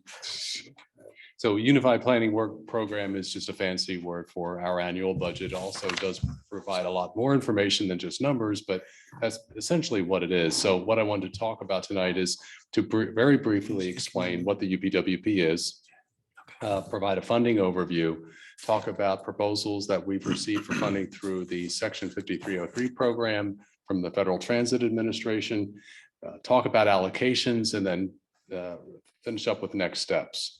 So as we mentioned before, this is our budget. It shows all the planning activities that we anticipate for the fiscal year. It tells everyone how federal and state funds are allocated to projects. It is divided into 8 categories, which we call task codes. And then one last reminder that I think is always important is that most of the work that any MPO does is required by law, mostly federal law or regulation, but also in some cases state law. And so you'll see a relatively consistent work program from year to year, and that's probably not going to be any different for fiscal year 24. So in terms of our funding sources, we have 3 basic funding sources. One is what we call PL funds or planning funds that come from the Federal Highway Administration. Then we also get SDBGDA funds, which I think Andrew was mentioning just a little bit ago, that help supplement the PL funds. And then lastly, the Section 5303 funds that I mentioned previously from the Federal Transit Administration. So those are the 3 basic funding sources that we use to support our activities. And all these funds support our operating expenses. These aren't capital dollars. None of these funds go to projects like that. These are all for operating expenses. And then, like most federal funds, there's a local match. And the PL and the DA funds, those dollars are matched by member jurisdictions. It's spread out on a per capita basis amongst all the member jurisdictions. But the Section 5303 funds, they are matched by the user. So if ICATS, the Iredell County Area Transportation System, uses funds, 5303 funds, then Iredell County is responsible for that local match. It is not spread around all the member jurisdictions. So this is a summary of the funding that we expect for the next fiscal year. You can see those funding sources on the side, the PL funds, the DA funds, and the Section 5303 funds. And then the federal amount that we're getting is 1.5, almost 1.6 million for the PL funds. The 1.1 million for the DA money, that is, we've been taking down that amount for about 3 years now. From that larger pot of DA funds that Andrew was talking about a moment ago. And then Section 5303, there is some volatility there, if you will. Last year, we got double that, but that was an unusual occurrence. There was some state 5303 money that was in danger of being lost or rescinded by the federal government. And so the state distributed it to all the MPOs. Now we're kind of getting back to normal, that just slightly over $1 million figure for the Section 5303 funds. And then you can see the local match, how that would be distributed across those sources. And one other thing to note about the match of 5303 funds, it's handled a little bit differently than the other sources. The other 2 are a traditional 20% match. In this case, the match is split between the user and NCDOT. So it's so NCDOT covers half, and then the user covers half, but that is not the case for the PL funds or the DA funds. So in terms of the 5303 proposals, again, we received just over $1 million, or we will be receiving just over $1 million in the next fiscal year. And we got a number of proposals in, and all do appear to be for eligible activities. And you can see the agencies there that did request funds or will be using funds. CATS, CRTPO, we use some of those funds to support our transit planning activities. Iredell County Area Transportation System, and I'll jump down to the Union County Transportation System. And then the last one I'll mention is the Metroliner Regional Model. This is a tool that is very important to the organization. It's really fundamental to what we do in terms of data analysis, and they use and they've requested the use of $180,000 in federal funds this year. They also do request PL funds as well. And I might also add that a model is required of any MPO. So this is supporting an activity that actually just has to take place. It's not voluntary. There was a new requirement coming out of the IIJA, or the bipartisan infrastructure law, that was passed about a year or so ago, I think it was now. This requires that funds are set aside for what is called increasing safe and accessible transportation options. And it requires all MPOs throughout the country to use at least 2.5% of their PL funds on planning activities that support that to increase safe and accessible options for multiple travel modes for people of all ages and abilities. And that's a quote from the legislation. And the amount that we would be obligated to spend in that category would be $84,700, but that is a minimum. And I think most likely we will be spending a lot more than that. We're really putting this under kind of a complete streets category, if you will. And so in the current year's UPWP, what we chose to do to meet this obligation is what you see in that final bullet, and that is text directly from the current year's work program about looking at high-ranking active transportation corridors and then comparing that against NCDOT's complete streets evaluation methodology. And at this point, we'll probably be continuing that into FY24. Andrew just went over these as well. We have to program those planning studies that he mentioned into the work program because we are a transportation planning organization. These are planning projects. And you can see the 5 proposals there: Central Line Regional Council, Indian Trail, Matthews, Mooresville, and Stallings. And at this point, we are going to be assuming in the development of UPWP that these will be approved by the board, and we'll include them in the UPWP as it goes through the process of getting adopted. There will also be projects that have to be carried over, previous studies that we funded as an organization that weren't able to complete their work in a given fiscal year. We don't know what those amounts are yet. We hope to know that rather soon, but you can see the 6 projects there: Statesville, the SEAM project, which covers multiple cities and towns from Charlotte up to Statesville, Mint Hill, Troutman, Mooresville, and Huntersville. We'll be working with those communities to determine how much money they will need to complete the project and hopefully complete it by or during FY24. And one other thing to note about these projects and the previous ones, the local match for those projects, it's covered by the communities that are supporting those projects. So you see the I-77 James Sowers interchange study. Statesville is on the hook for the local match for that project and so on down the line. So that is not distributed across all the agencies or all the member jurisdictions.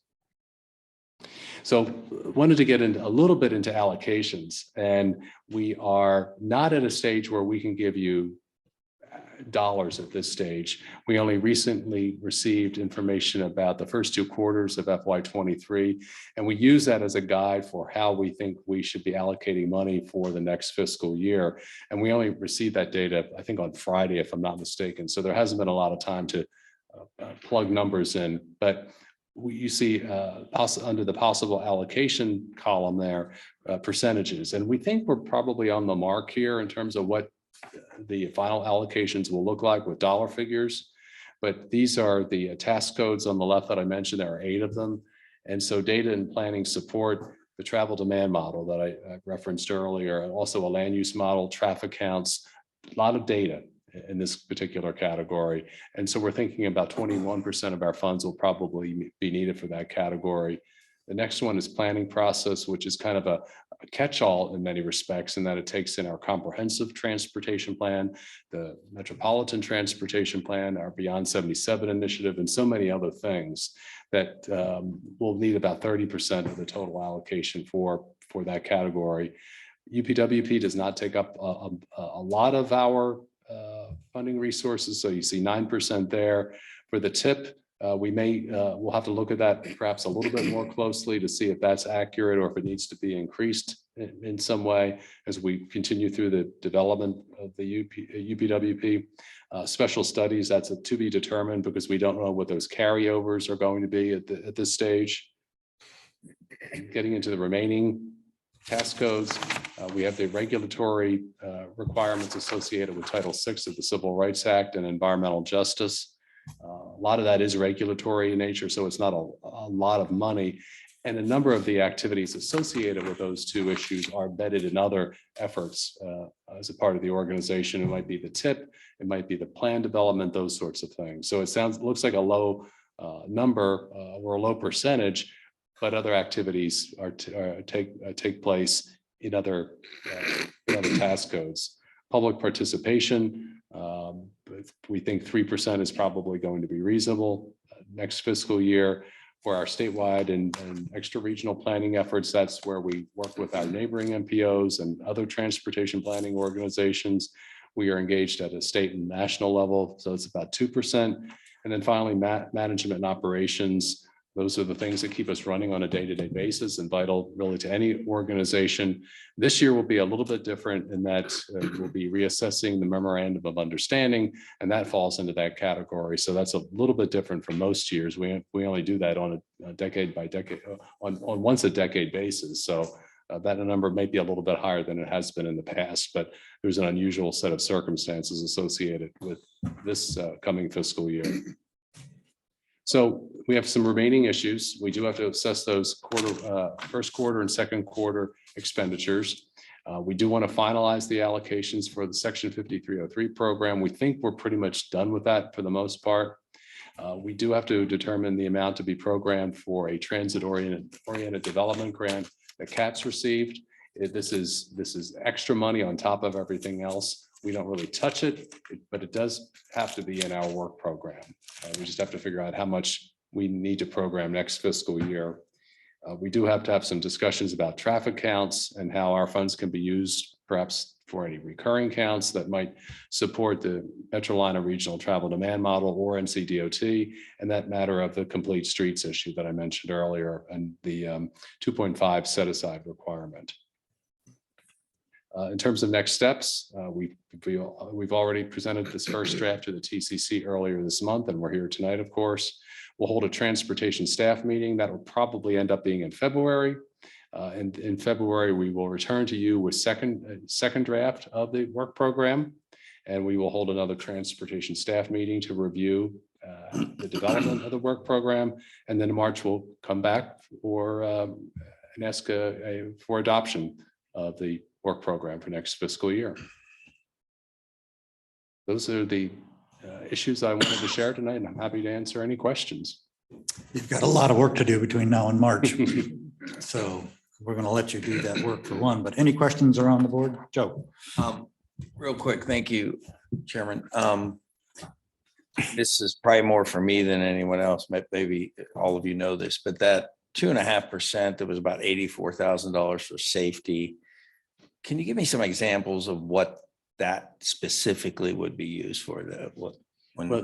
During safe and accessible. In the current work program, what we've done is we've identified the task there in that final bullet about where we would look at some active transportation corridors, and they came out of the process to develop the 2050 NTP that we adopted March of last year. So getting close to a year ago.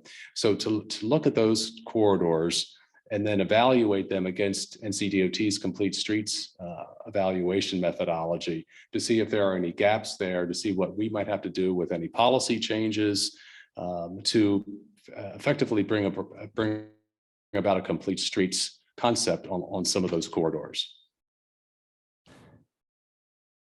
So would that include like future roundabouts that are not there right now, if it was a safety thing, or it would be something completely? I'm not sure if it would get into that level of detail where we might be making any sort of design decisions or recommendations for a corridor, but certainly looking at a policy level. But it could get into perhaps some high level design considerations. Thank you. Does that answer your question? Okay. Sorry, Renee, didn't see you. I know I asked about this last year, so I'm going to ask it again because I don't think I understood the answer last year. But the 1% for Title VI and environmental justice, can you explain how that is applied, and then how, because 1% is not a lot of dollars, Right. how that is applied to individual projects?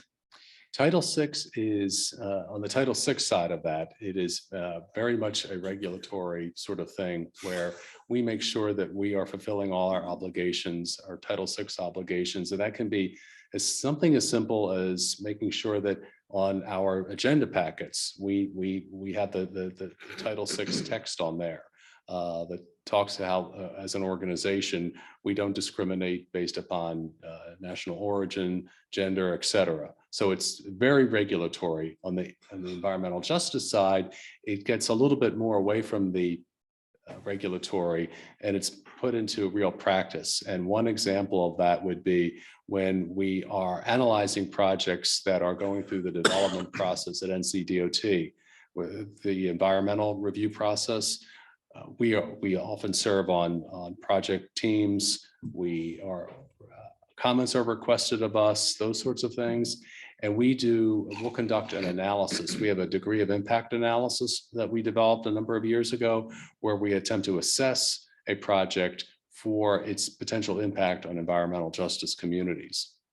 So that's one way in which we use those dollars. And that can sometimes be done just as a part of that individual project, as opposed to something where we would bill our time to this particular task code. And then we also look at both the tip and the plan from that degree of impact perspective as well. Did I do better than last year? I don't think that explains it better to me. I don't think I asked the right question last year. Okay. So it was on me, not on you. As we, as a board, are looking at these projects, we don't hear much detail on the environmental justice impact, in my opinion. Is that something as a board that we need to ask for in total, or is that something that I guess personally, I would like to hear more about that, especially as we look at I-77. And so I guess I would like to know. I think it might be useful if at a future meeting, we go over the degree of impact analysis and demonstrate how we use it and in more detail and how we use it. I think that might be useful. I think it'll be helpful also because there are some changes to how Census Bureau is collecting information that's going to make it more challenging for us to conduct that analysis too. And I'd also add that we go through a certification review every 4 years that's conducted by USDOT. And one of the recommendations that came out of the most recent one was for us to look at more different qualitative and quantitative ways to assess environmental justice impacts. So I think it would be helpful maybe at a future meeting to highlight that topic. Thank you. I know that would be helpful to me. I'm not sure about other board members, but I appreciate that. And maybe, again, we're talking shorter time frame here as far as the availability of the time for that meeting. We only have one more meeting in between the March meeting, which you anticipate us giving approval. So is there a way that we could help Renee or anybody else in the room on a short little Cliff Note version of her question? We can certainly, we have on our website, we have the degree of impact tool on there which describes the methodology. That would be a real easy thing to do, to send that out to everybody so they can see what we've done with that. And also perhaps include in there a link or some way in which you can see it where it's been used in the 2050 MTP. Okay, that might help out a great deal. And if you guys together could make the effort, specifically since you're asking the question, then connect with Bob and his team. So we make sure, and anybody else in the room that needs to catch up to this as well. It's a very complicated process. So if we could add, even if we have a small little, we'll call it a seminar at some time in the near future, that would be great. So again, this is board involvement, board interacting with our staff to make sure that we understand and know at any given juncture what we're talking about and have clear definition and understanding about it. So appreciate the question. If we could just again have you guys communicate first, and then we'll go from there. And again, anybody else that wants to jump into that boat as well, please let Mr. Cook know. All right. Any other questions for Mr. Cook on this one? Haven't missed anybody around. Okay, you're up again. Okay, So this is the Charlotte urban area boundary. yes. Moving around. That's moved a little bit. We were a little bit surprised.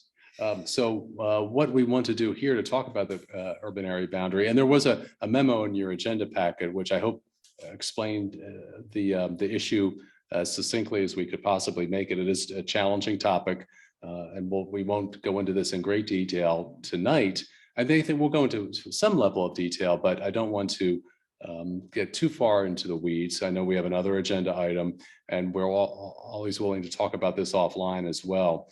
But during this presentation, I want to talk a little bit about the definitions, an urban area or urban area boundary versus a planning area and a planning area boundary, because the two are related. They're very different, but they're very related.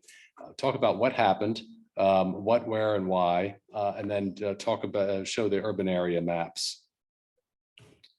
So urban areas are defined by the Census Bureau, and they define them for statistical purposes, and that's really all they do. They don't care how anybody else uses this information. And many other agencies do use them.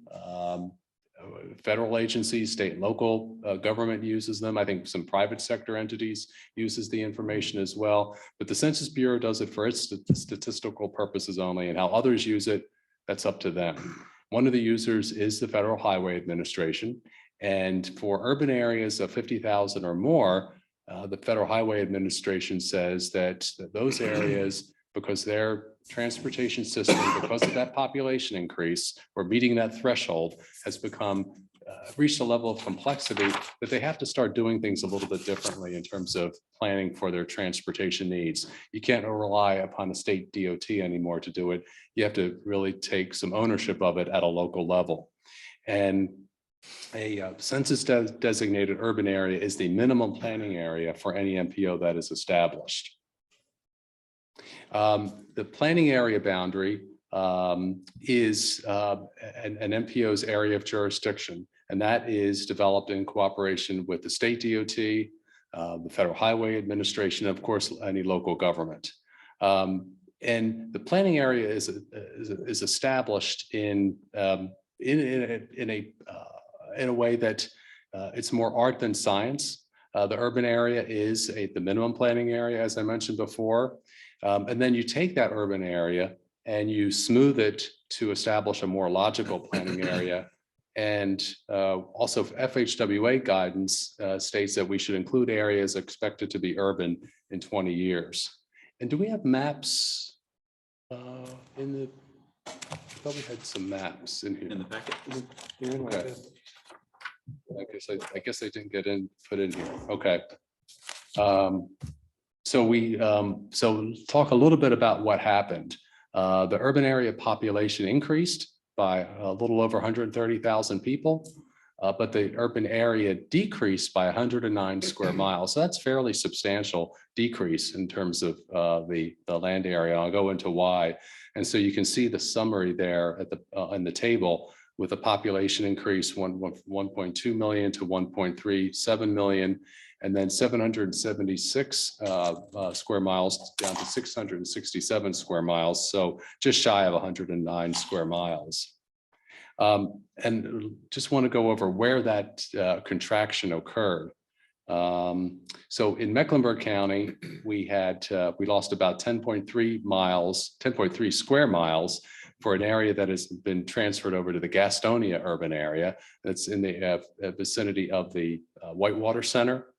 And we don't know exactly why that occurred, but it did occur. And the Census Bureau, by the way, kind of gives us this information or gives everyone the information and then sort of walks away. And I don't mean to trash the Census Bureau in any way, because they develop it for their own purposes. So we don't always know exactly why those changes occurred. In Union County, we lost about 5.4 square miles. This is on the eastern side near Marshville. In Lincoln County, there was a portion of the Charlotte urban area in Lincoln County, and that is now classified as rural, and it's 17.6 square miles. For Catawba County, There was a small portion of Catawba County just over the Highway 150 bridge. It was 0.6 of a mile. That is now considered rural. And then in York and Lancaster County, we lost 35.7 square miles. That area has been transferred over to the Rock Hill urban area. And then Cabarrus County, there along the Mecklenburg-Cabarrus line, some of the Concord urban area now bleeds over into Mecklenburg County. We don't know why. So one thing, we have a few ideas though as to why it happened. The Census Bureau did change the criteria to designate urban areas. And there were two changes that likely affected the Charlotte urban area. One is it relates to the inclusion of non-contiguous territory. You can have a part of your urban, or you still can, you can have a part of your urban area that is not contiguous to the larger urban area, but still considered within it. And under previous urban area designation policies, you had these hop and jump standards that allowed for the inclusion of that area if it was even 2.5 miles away. Now it's been reduced to 1.5 miles. And this is what affected both Statesville and Marshville, both of them having coming out of the urban area. And then in terms of the qualifying urban area, that changed from 2,500 persons minimum threshold to 2,000 housing units or 5,000 persons. So a different approach to how density is established. So, okay, here are the maps. Okay. So here you see the Charlotte urban area, where Charlotte, the municipalities in the CRTPO planning area. And this depicts the 2010 Charlotte urbanized area, anything in purple there. So you can see it reaching up and grabbing Statesville to the north, and then Marshville to the east. And you can see those long lines, particularly there at Marshville, where it's kind of stretching out along Highway 74 from Wingate. And then this is in green is the 2020 Charlotte urbanized area.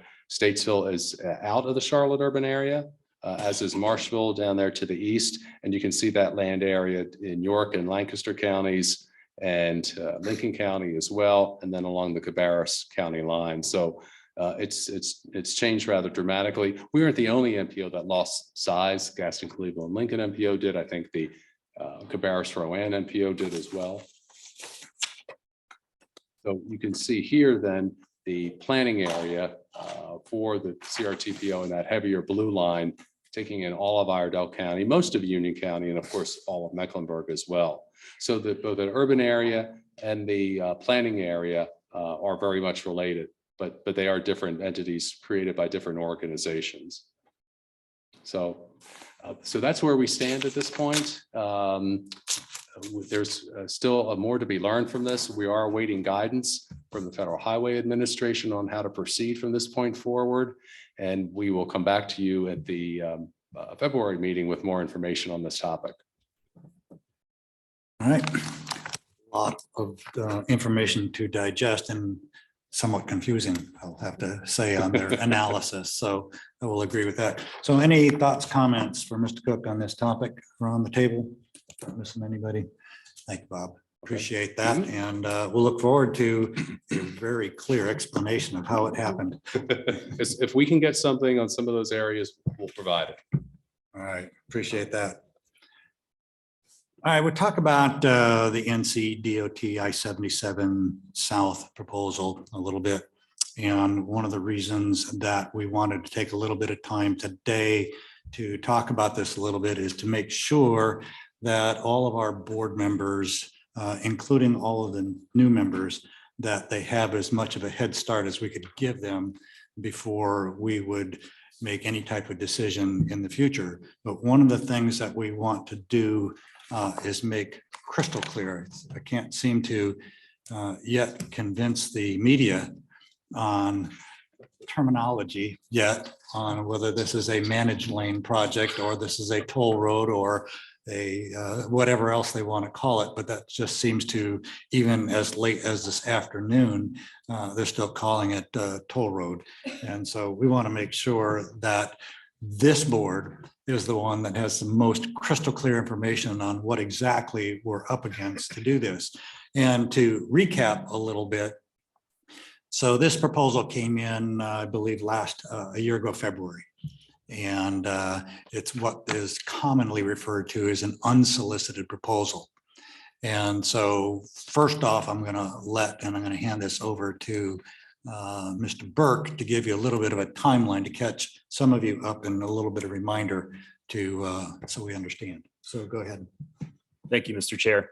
So this slide just basically depicts all of the meeting dates in 2022 where the I-77 South unsolicited proposal was discussed. As Mr. Chair mentioned, NCDOT staff first made us aware of the unsolicited proposal at the March 23rd board meeting of 2022.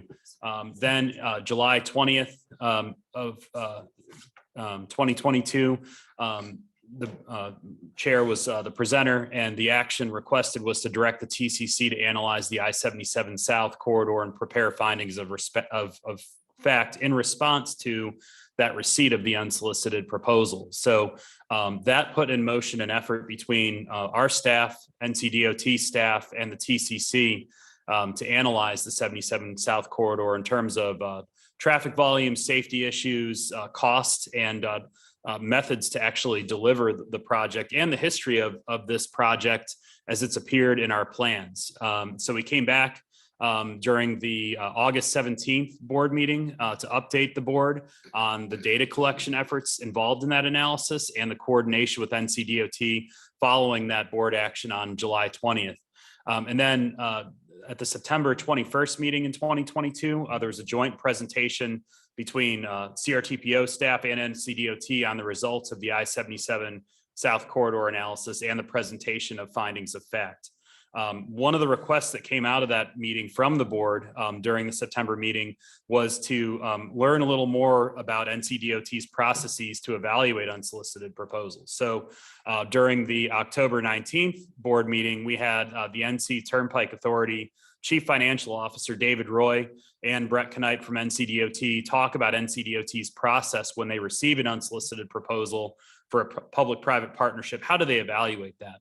And they also outlined the potential next steps if the CRTPO board requests NCDOT to review this unsolicited proposal. And then at the November meeting, our last meeting in 2022, the board chair provided a summary of an NCDOT follow-up letter. There were several questions posed during that October 19th meeting that NCDOT and the Turnpike Authority needed some more time to gather an accurate response. So NCDOT did provide that letter, and Chair Pappas did kind of do an overview presentation of what the contents of that letter were. There's a lot, again, of information that has come by. So you're going to do the timeline as well? Do you wanna do that? Well, that's the timeline. The next slide is, staff has worked with Chair Pappas and Vice Chair Qualls to develop a potential action requested should the board be ready during the February 15th meeting. And we talked about this, and I think that there was an agreement that it's almost been a year since we've become aware of the unsolicited proposal. So we thought we would put this in front of the board today. And if it's okay with leadership, I'll just kind of summarize what's on the screen.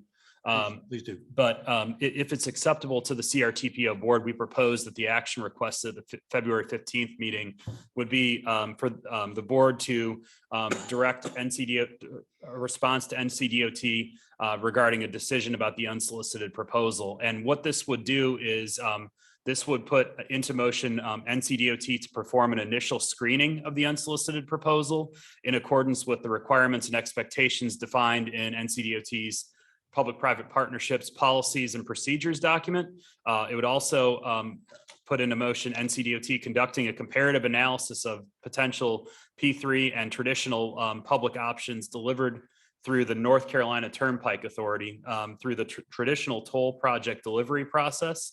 And from what we understand, this would evaluate the risk, the financial feasibility, the benefit, cost, and value for money. And then finally, that action, if taken by the board next month, would also form a working group consisting of NCDOT, North Carolina Turnpike Authority, and CRTPO staff to really kind of provide a, week to week or maybe even a day to day sounding board regarding how this analysis is unfolding.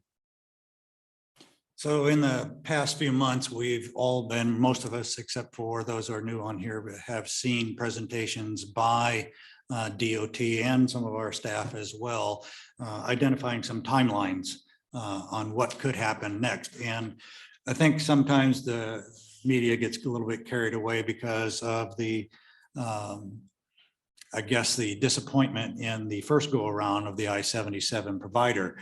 This is not about the provider. And we want to be crystal clear about that. We want to understand that we're not leapfrogging just because it's a unsolicited proposal from this provider, which anybody can do. Anybody could submit an unsolicited proposal. The next step would be for us, obviously, to give to the DOT the authorization to go and look at the feasibility of the project. That's what this is going to be about. So I don't want to let anybody go away at any point in time confused about what our next action steps would be. From there, they would do their work, might take some time. They might not come back to us for a period of time. Where's Brett over there somewhere, one side of the table? There he is, hiding in the corner again. But he just doesn't want the arrows again. That's what he's hiding over there for. But we want to make sure that the project gets consideration. It is an important project as far as a project goes. What happens next is, I'm told that everything in government is a process. It will go through a process. We, as a CRTPO board, have input, almost exit ramps, if you will, on the entire process. We can technically abort the project at any given time, reasonably said, obviously. But we want to make sure that we're crystal clear that this is a proposal that we would need to look at. And it doesn't have anything to do with the provider. That provider, if there's going to be comments on a provider, that is way down the line, if any at all. Now, I understand from the Secretary of the DOT that there has been a lot more interest this time around on people who could be potential providers for us. So, and as I said last time in our last meeting here in November, we were going to have to one day face the fact that how do we fund this project? The project seems to, even presentations by DOT and their staff and our staff, and even some of the conversations that have been had with the Met County and also the city of Charlotte. This is a project that's been on the boards for now since 2007.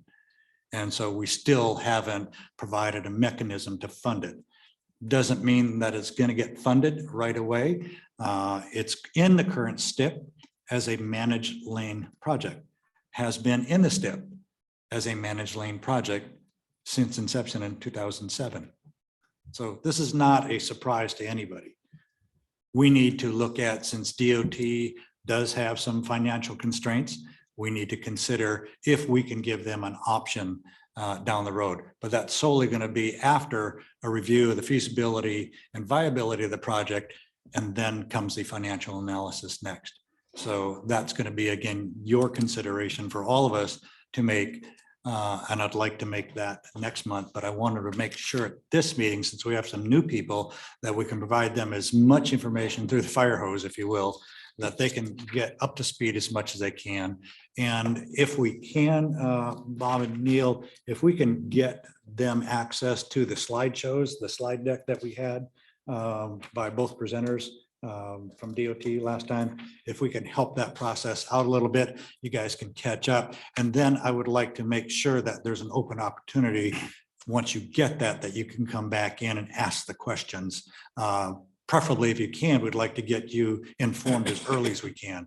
So if we gave you this information, say tonight, you could review it as fast as you could, then come back with questions, comments, and thoughts like that, because that's what it's going to take. We need to get you up to speed. And I don't see any reason we've beat this thing to death for almost a year now.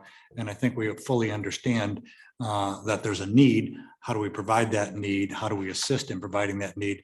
And the first step to providing a need is to understand the project. And that's would be the ask next time around. And Ron, just to be clear, you're talking about the October presentation with the CFO of the Turnpike Authority? Yeah, the Turnpike Authority and I think Brett and I forgot who gave the presentation with Brett. It was Brett and Travis? And Travis, I Yeah, think. okay. Those presentations, they define in graphics the timelines of how this project has come to be. And it's, again, it's one of those things sitting on the books for now 16 years. No, that's a long time. We should have either done something about it, which is not necessarily the option. And now it's gonna be a little bit more costly. So again, this is informational today.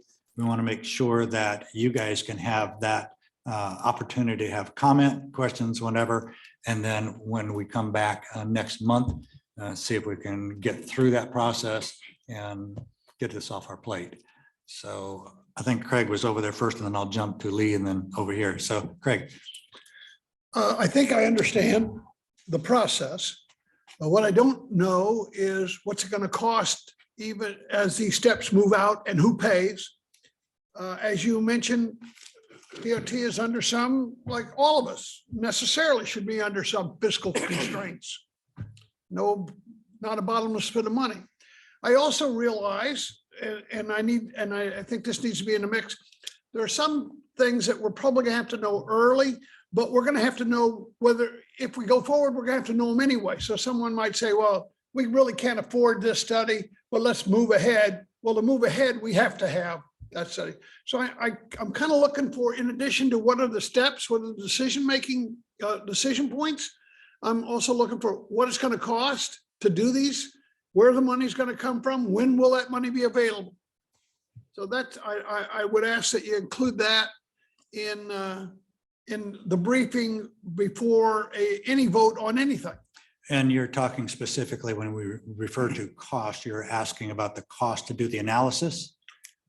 Is that what we're asking? That's certainly, if we decide to move ahead, there's going to be some activity has to be performed. That activity to be performed by someone that's already doing something else. So they stop doing something else to do this, or by someone new.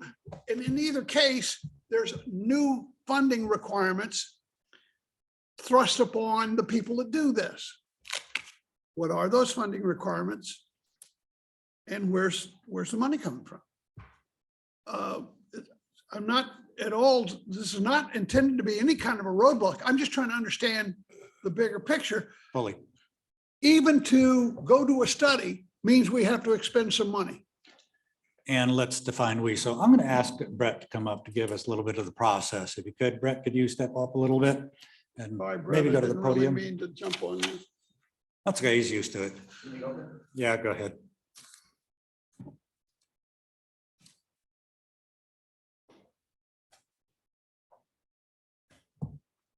So I think the question was, Mayor Horn, where would, what's it going to cost? Where would the money come from to conduct an analysis, right? When you've got a budget, you got to work within. That means you've got to start moving things around. I would try to frame it like this. We, as the chairman has pointed out, we have an active TIP project for I-77 South for that segment of roadway. It's I-5718. So we're already actively expending money on analysis, preliminary designs. All that preliminary engineering work is currently ongoing. So although this is my first round of having to contend with an unsolicited proposal, it would seem to me that those funds would in all likelihood to conduct an analysis of an active project could easily come from those same coffers. Now, I want to confirm that, but again, it is preliminary engineering work, just similar to the work we're already doing, except we would be exploring and analyzing this unsolicited proposal. I'm just trying to be sensitive to the fact that you've got fiscal constraints. You've got to get 10 pounds of poop in a 2-pound bag. And perhaps there's some way we can help get you a 10-pound bag. Hey, extra money is always nice, right? It would be great to have a little more to work with. I don't see that as being a big roadblock up front when I think about the larger scope of our overall program and, what we're trying to deliver across the state. The preliminary engineering side of our business, certainly it costs money to get to the point where we can have a set of plans to build a highway project with, right? Without having definite information in front of me, I can't necessarily quantify it, but I can say that it would be an expenditure, that's very similar to the work we're already doing in the same vein, if you will. I'm trying to get across, and I'm sorry, Mr. Chairman, for not going through the chair, but I'm trying to get across is that everything costs money. There are lots of things I'd like to do, but I just can't afford it. Lots of I'd like to add things to my house, but I can't now. I'm gonna have to wait a while. How's that impact you and your organization? Sure. Well, maybe if you make it to the, compare it to the house analogy, if we're trying to figure out what we can afford to do on our house, right? What can we afford to, what upgrades can we make? So we have to do some level of work to figure that out. And this is a very, very early step in this analysis. Yeah. I don't want to lose sight of the fact that somebody's got to sign a check someplace. That's right. Yep. It is going to cost money, no doubt. And it will, and I'll share a little bit what I did one other time. So in my business, there's sometimes I'll look at 25 different projects during a year, and I may be only able to do 3 of them after all my analysis. I have reserves in my personal budget to make sure that I can look at these properties, and they take a lot of time. They do as well. This is not something that's going to be, oh, a surprise, we're going to look at something different. They're already in that process right now, and they're funding it out. Now, I'm not going to submanage their business. I'll leave that to the treasurer and the secretary to battle out, but the money is going to come from their side. Well, as you know, I served in the General Assembly. We would, in the General Assembly, would often task an agency with doing something, but not provide the money for them to do it. Small details. I think that DOT probably has some funds to allocate. This isn't new to them. And so again, I don't want to get into co-managing their budgets and budgets in business. Make sure that they can. So I haven't heard anything from the secretary or even the treasurer when he wrote $1 billion check last week to DOT. I didn't hear anything about, gee, we can't afford it. So anyway, I don't know that I'd worry about that right now. That's not in our area to worry about how they manage themselves. So if that's fair enough. So, okay. Lee, you had a question. So thank you, Mayor. I understand from what you've said that what we would be called upon next month is to vote on authorizing DOT to screen the proposal and do a comparative analysis. And if that's all we're being asked to do, I certainly want to continue to collect information and move the process forward because we do need a solution for our residents. And what I'm also hearing from you is that it will be crystal clear that not sort of de facto by us voting for it or sort of unofficially. And in neither sense will the potential provider down the road be solidified or identified or in any way encouraged by that vote. Is my understanding correct? You would be understanding that correctly from my understanding of it. But what I want to say is that, again, we might be faced with down the road that this current provider might be the provider, but we want to make sure that if that is the hand that we're dealt, that we want to make sure that we understand their processes and not make, as you said earlier, and we talked earlier about not making the same mistakes twice. Now, I understand that there are other providers that are very, very interested in this. We'll let that process fall in the purview of the DOT. They have to make that. But until we get to that point of analysis, a complete analysis, it's all moved. Understood. And also, the other thing I would want to be clear about, I've heard from a couple elected officials, some word that the state treasurer was, and this is, really third or fourth hand. So I recognize it. It may have no merit at all, but I want to clear up for myself and dispel if necessary, any sort of insinuation that, quote, we don't need to consider this because the state treasurer has funds which may be able to be released to do this project. It sounds fanciful, but I've heard it a couple times now. And so I just want to address it publicly so we can be very clear if that help is available. And if it isn't, then we know that we do need to continue down the track that we've been discussing. I'm going to lean on my cohort, Mr. Ed over there. He's had a direct conversation, as I have too, with the treasurer. So there was some information that was stated out in the media and by some of colleagues around us that talked about, we got lots of money, we can just spend it. Ed. So I've had a couple of conversations with the treasurer. He asked questions, I think, and expressed sort of uncertainty about some things. I don't remember hearing him say, hey, we've got the money, so what's the problem, or anything resembling that. And frankly, it's not within his authority to make decisions about that kind of an allocation of funds. Those decisions are made in the legislature. So I don't think he would want to be characterized as having said, don't bother with this, we have the money, it'll be fine. He asked some questions and expressed an opinion. I don't think that's anything that should sway us from our work. And if he wants to weigh in again, or from his perspective as the treasurer, express concerns, then he can do so. But I haven't heard him say that in an official capacity or publicly. He's had conversations with a number of us, I think, privately. And I didn't come away with that impression about his position. So, Mr. Chair, if I may, for one, for the benefit of the countless reporters that are walking and are probably still confused, I think it's worth clarifying that a toll road is a road on which everybody pays the same amount of money to use any of the lanes. Think about a toll plaza or something like that. Mr. Cooksey, okay, just sit still, okay? The managed lanes we're talking about are lanes that would be created in addition to free lanes, with the free lanes remaining free. The use of the managed lanes would be available to those who choose to use it in order to get through more quickly. It's an express lane kind of thing. And the cost of using those lanes is determined by an algorithm based on the amount of traffic on the road, such that the number of cars using the managed lanes can always travel at a certain speed.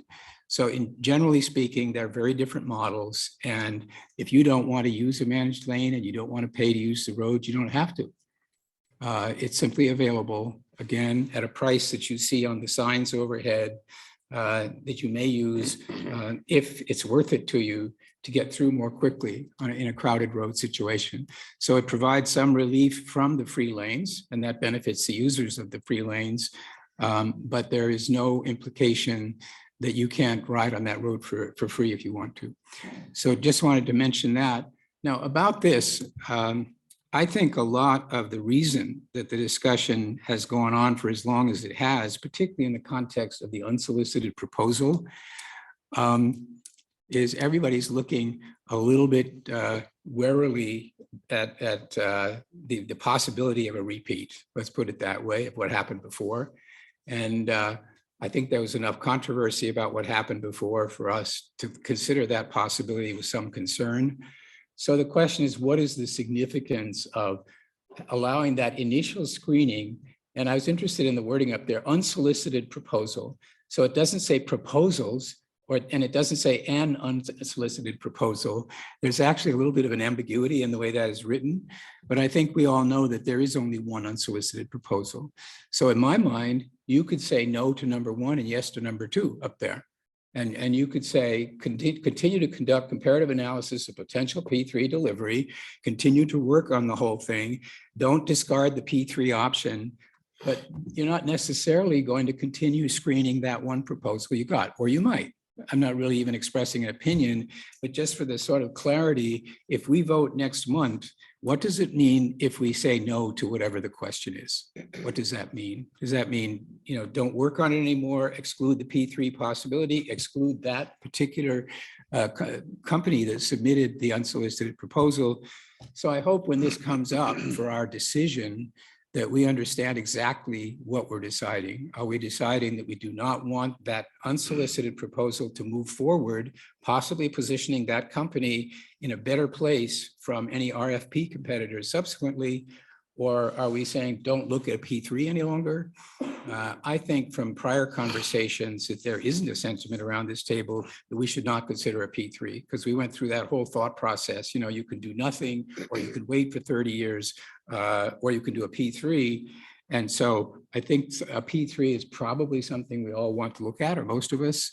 The bigger question is around the unsolicited proposal and what further work is done on that, and what the significance of that is. And if anybody disagrees with that, let me know. But I'm just hoping that the question that gets pushed to us next month is very clear and is sensitive to all the issues around the prior project.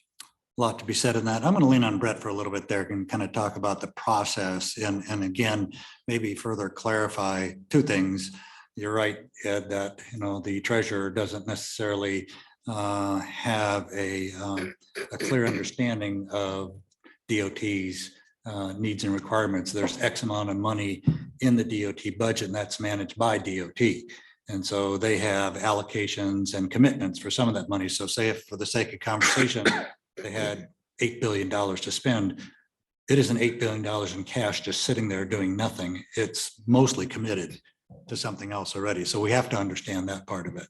And Mr. Chair, to that, there is a trust fund. There is a very complicated process through which the available funds are determined, and the timeline for their availability to be used in projects is adopted through a STIP. And we look at some of the projects in the STIP here. And again, I don't want to say anything against the treasurer. I think he does a fabulous job. Does a great job. But I don't think it was his intention to get identified as a decision maker or as having a really strong view about how this is being done. Yeah, and I agree with that. And having, you know, been able to have personal conversations with them last week and with the secretary, that's my takeaway as well. But Brett, if you could go back and talk to this group again about what this means to give you, your organization, the authority to take that next step. So yeah, specifically, if this board decides to ask NCDOT to analyze this unsolicited proposal, we would simply be doing just that, analyzing the proposal. We would be checking it, trying to determine if it meets some very basic criteria. Then, you know, potentially moving on to a next phase of analysis where, you know, it's determined, is it feasible? Is a P3 feasible here? Does it really make sense? And so I know that's a short way of describing it, but that's essentially what we would be doing if we're asked to analyze it. And I don't know if there was a specific question that you wanted me to try to address. Well, just looking at it, it doesn't go much beyond that. So the analysis happens, then you come back and report. Yeah, that's exactly right. You know, it's an analysis and we stop and we come back. So would your analysis of the potential P3 delivery as referred to in bullet 2 be made with reference to the unsolicited proposal? Or would it be a first principles assessment of the P3s as they might happen, and with the expectation that there would be an RFP and that our partner in the P3, would we have significant engagement with Sintra in the screening of their proposal? So it is more of an analysis of the concept of any P3 model, not specifically this proposal. Elements of the proposal may be verified, you know, on its own merits, but if you go to the point where you complete a final analysis, it's analyzing whether or not a P3 is a sustainable, real, tangible option. The end outcome, if and again, NCDOT is not going to, and NCTA, we're not going to make any steps without the approval of this board. So let's say we analyze the proposal, it's determined, or analyze the P3 scenario, and it's determined that it is viable. Then a public bid would have to take place. The only difference would be that the central proposal would be shortlisted for review. That's the extent of it. So you don't believe, if I may, Mr. Chair, you don't believe that Sintra would establish for itself any sort of preferred position in the subsequent RFP process by Well, virtue they of would having had their automatically be proposal shortlisted. assessed like that? They would automatically be shortlisted. Yeah, Okay, but other people could get shortlisted too. but, absolutely. It would have to be put out. for I'll just tell you public bid. personally, my concern is I think we should get the benefit of whatever we can learn from their proposal. But my concern is just that they not establish a position for themselves that makes it really uninviting for others to try to compete because of an assumption that Sintra already has a lock on this business. Understood. Chair. Okay. Thank you. Complete Thank on you. that. I appreciate Mr. Driggs' comments and questions, but also we're in a unique situation, I believe, where we have experience with this provider. So that when we look at financial feasibility, we should also be looking at how the current project compares. I think that's a very strong position to be in to judge that project. And again, as to Brett's comments, I think, and you correct me if I'm wrong on this, I mean, so when you say shortlisted on it, sure, they're added to the list because they're probably qualified and capable, we'll call it just that. But if there are other qualified and capable providers, then now that analysis is comparable. And we want to make sure that we have that comparative analysis where it was perceived before that it didn't happen. So we'd want to make sure that, at least from that standpoint, that the project is looked at. But as I said, even last meeting that we had, when it shakes out at the end, we have to look at whether or not we want the project. And if we want the project, how good are we at doing our jobs to make sure what might have happened before or the constraints that we are facing today don't ever happen again. And so I'm going to feel that we, again, just speaking from my experience as a developer, I'm going to, if I have to go back to a same subcontractor, but I didn't like the first job he did, I'm going to go back and have a really long conversation about it. So what we get at the end result, is not what we're experiencing today. So I'm going to hope that certainly DOT and their crew is going to be experienced enough now with this process that when it comes down to it, they're going to come back to us and say, here's our findings. And then we're able to make that decision. Rusty. And I'm going to direct this to you, Brent, because I don't know and I want to know. And I'm going back, I'm a pack rat, so I'm in my notes from October 19th meeting and some numbers that stood out. This project is estimated to be $2.1 billion. The state has a cap of $650 million on any project. So that leaves a $1.5 billion shortfall on this project. So it's set up under the rubric that it is right now, where can the state do it?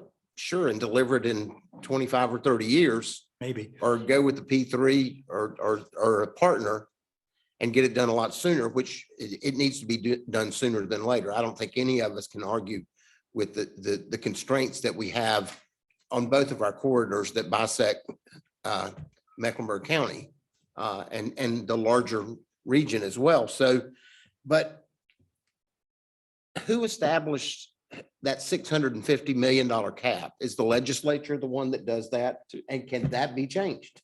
So to clarify, what that is, Mayor Knox, is that is the corridor cap that's identified in the STI legislation.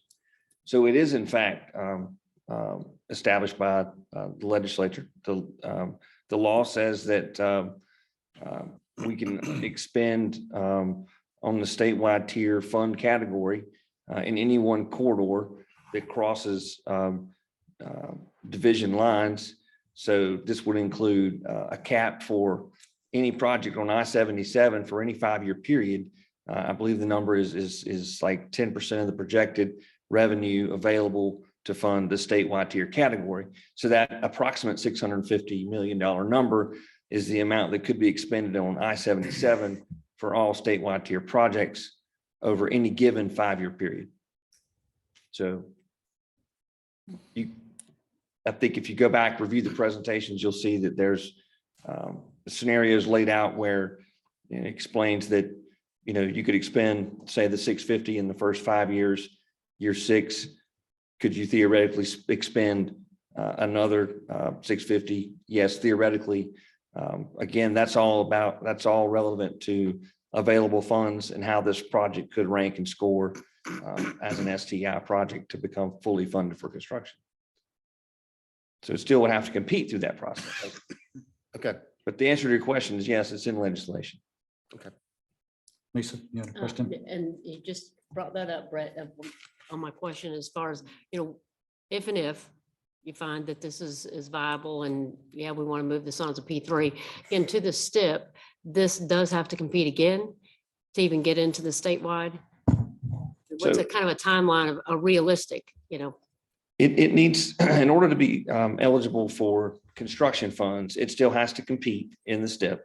So in P7, it would automatically recompete with other projects that were previously funded. So it was previously committed project. I'll probably remember we had several projects that were no longer committed. I-77 project was one of those. So it will recompete in P7. And if it would be selected for funding, depending upon where it fell, where it ranked out, and the amount of actual available funds would determine its sort of place in line where funding could theoretically start coming to the project for construction. So, and P7 is going to start when? the submittal window is about to start up this year, this summer. I think we've got to adopt the current STIP, but then P7 would wind up creating the next round in 2 years. The next STIP would come online in 2 years after that. So realistically, we vote next month, however, whatever we choose to say, move forward on, if we do. And you go through all of this analysis, feasibility, yada, yada, yada, it's not even going to get presented as a project. Whoever's going to present it, whether it's NCDOT, into P7, that's then a 2-year process before you're ever going to know. Before we know when the funding, where it ranks out in funding. Now, we'll have a good notion ahead of that because we're going to see how the scores come in. So we would have, information to use to help guide us and make decisions. But the scoring takes, to get to The the. scoring once the was much project- quicker than the actual adoption of a new STIP, But still, it's like a year. close to it. Yeah. So we're 2024. Yeah. In a great world before we even know if it's going to score. So the longer we continue to just kick this around, it just continues to go out. So as people think, oh, this is going to start next month or in a year, we don't even know if it's going to score for another year. Right. Against statewide projects. Right. And we won't know that until we look. So, all right, Rob? Yeah, Brett, we talked a lot about, looking at P3 projects and then the unsolicited offer. Let's say this board decides direct NCDOT, move forward, take a look at it. Things work out a year down the line, funding's there. Does this board have any say in the contract? Or is that a state and NCDOT? That's their discretion, and we are just sitting back and let it roll. I would say that, yeah, we would take input from this board to some level. To sit here today and figure out if we, to what detail we would be able to set the terms of the contract with input from this board, it would be difficult to say, but I want to say openly that, yeah, we would take input from this board. I mean, we want to hear the concerns, do what we could to incorporate local concerns into our work. And I asked this because that was go back to the Northern project. That was one of the biggest concerns. It was the contract was signed, sealed, delivered. Very few people got to look at it. And by the time they did, it was, 50-year, done deal. At least at the municipality levels. So that's why I'm asking that question. So thank you. So I would say to a point, okay? And I think that we've had such a cooperative dialogue now with DOT. I won't say that I can't imagine, but I can't imagine that they wouldn't consider our input, especially in light of prior experience, no matter who the end provider would be. So if it wasn't the current provider, the same concerns are going to be addressed in the next go around with no matter who it is. So again, we won't know that until we start to look at the project. And I think that's what I want everybody to be crystal clear on, what the ask will be, is to look at the project. Let them do their analysis, go from there. I'm not advocating one way or another. I'm just saying we should look at it. So anyway, any other thoughts, questions, comments on it? All right, you guys got your homework to do as well. On this topic, we want to make sure that the new members of this board can get information that they need quickly. If we could, if you guys could help facilitate that at the staff level, get that to them. Any questions that you guys might have in this short fuse, this window that we have, please communicate back to staff. You want to be the contact? Yes. Okay, so Neil will be your contact for information, questions like that. Lisa and I will be also available for any discussions that we have on it. We're again just trying to make sure that we're not in a spot where in 45, 50 more years, we're going to be having the same discussion, where they're going to look at it or not. I don't know that Ed and I are going, yeah, we won't be around necessarily, but we want to make sure that this project, since it's been on the boards for 16 years, that we want to make sure we give it a look. So anyway, that would be mine. All right, upcoming agenda items. Mr. Burke, you're up again. Thank you, Mr. Chair. On the February 15th board meeting, we have the following items identified for action. Obviously, action will be requested on what we were just discussing regarding the NCDOT I-77 South unsolicited proposal. Action will also be requested of the board to approve funding allocations and amend the transportation improvement program for funding to include funding from the 2022 CRTPO discretionary recommended project list. There will also be an action request to approve the revised public involvement plan. That had a public comment period that will close as of this evening. There have not been any public comments submitted to date regarding the updates to the plan. So we propose putting that on our consent agenda for next month. There will also be an endorsement of an NCDOT paved trails application for Iredell County and for the Carolina Thread Trail that we're also proposing to put on the consent agenda.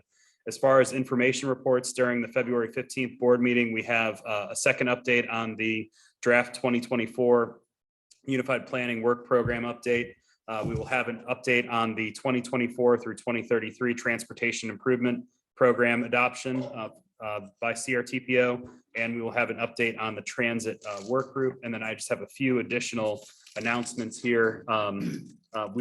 On March 15th, before that board meeting, we will hold a CRTPO celebration. This is something we've wanted to do for a few years in a row now.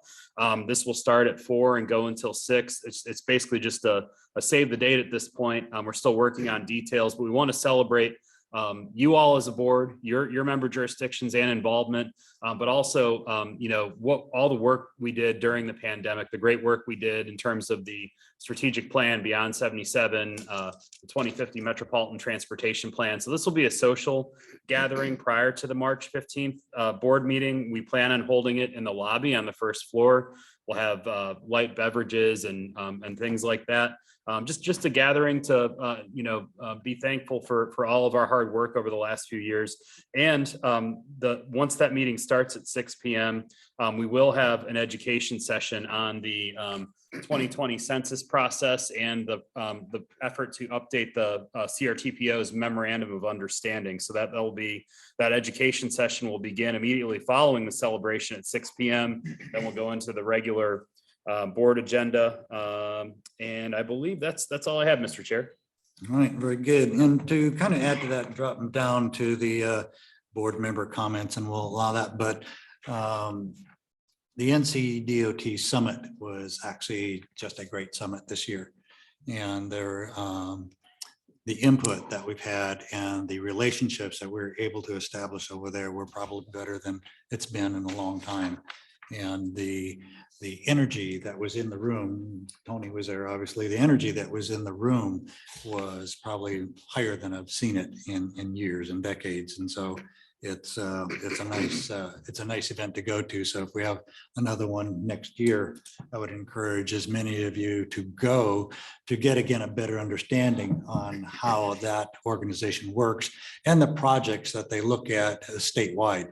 I was very, not surprised, but pleasantly surprised of the involvement of the Economic Development Group for the state of North Carolina in all of the projects that they bring to us as a state. There's a new battery plant by Toyota coming in. There's a Vietnamese auto manufacturer that's coming in. Those are great economic drivers for the state. And so again, we have to be, and the more that we are aware of projects like that, it helps us better plan for the roadway systems that are going to connect to all those things. Those particular ones happen to be up in the north end towards Raleigh, but we're going to be affected by that because of the Charlotte region growing so fast and so much. A couple other things, just a couple of notes. There is a Connect Beyond Advancing the Plan subcommittee, and I'm going to be on that committee as this representative. The first meeting is actually on Friday, but I will not be able to be there because of my community, my town board retreat is this next 2 days. So, but I will be that representative. That's on Friday, the 27th. And then we're also, as it was alluded to a little earlier on the memorandum of understanding, we're going to have a task force that we'd like to engage those who want to be involved in. I know Rob would like to be involved, and I would like to have some more members contact Neil and ask to be considered to be involved on that board. We had a short list earlier this month, but we thought we'd get more input from the new members that might want to engage on it as well. So give that some thought and understanding. And if you are interested in further serving and helping out our board make these decisions, again, we're being asked to have input to the memorandum of understanding. I'll take that all day long. So if you've got some thoughts and comments about that, please let Mr. Burke know and he'll go from there. Tony, you had a comment. Just really quick about that summit, just to plant the seed for next year. In addition to Ron's good comments, I just would point out that we had over 1,000 people there from every aspect of the transportation. I know Jim Walker was there, Turnpike Authority, every aspect of the transportation industry in North Carolina, including a huge number of NCDOT staff, but most significantly around the conversations we're having about how to pay for stuff. What has been established now is an ongoing statewide robust conversation about how to pay for transportation. And we had legislators there. We had a panel of legislators from the state treasurer, Dale Falwell, talking about that. And so if you want to be around that conversation, this is a real center of activity for that. And I would encourage you to just stick it in the back of your mind for next year. And there might also be an opportunity to view some of that. I have to check with Carly yet, but there might be some video of that our people might be able to click a link and then watch them. But very interesting and very dynamic conversations that were had, not only in the breakout rooms, but in the general sessions. Very exciting. We are a growing state. We are a destination. I think now we're 5th in the nation as far as the growth that's happening right now. And that's going to impact us, no doubt. And now what do we do about it? How do we manage it? How do we provide? It takes an understanding from all of us, and I have faith in all of us to come up with solutions, much like the dialogue we had on that corridor. I mean, I think that's what it's going to take to be able to help us move forward instead of keep looking at something negative and never achieve anything over 25 years. So we probably need to stop doing that. We need to be an active board. So I'm going to ask any other comments, thoughts for the good of the group before we dismiss tonight? All right, you guys are all ready to go home, I can tell. So, all right, move to adjourn. Second, gone. Thank you.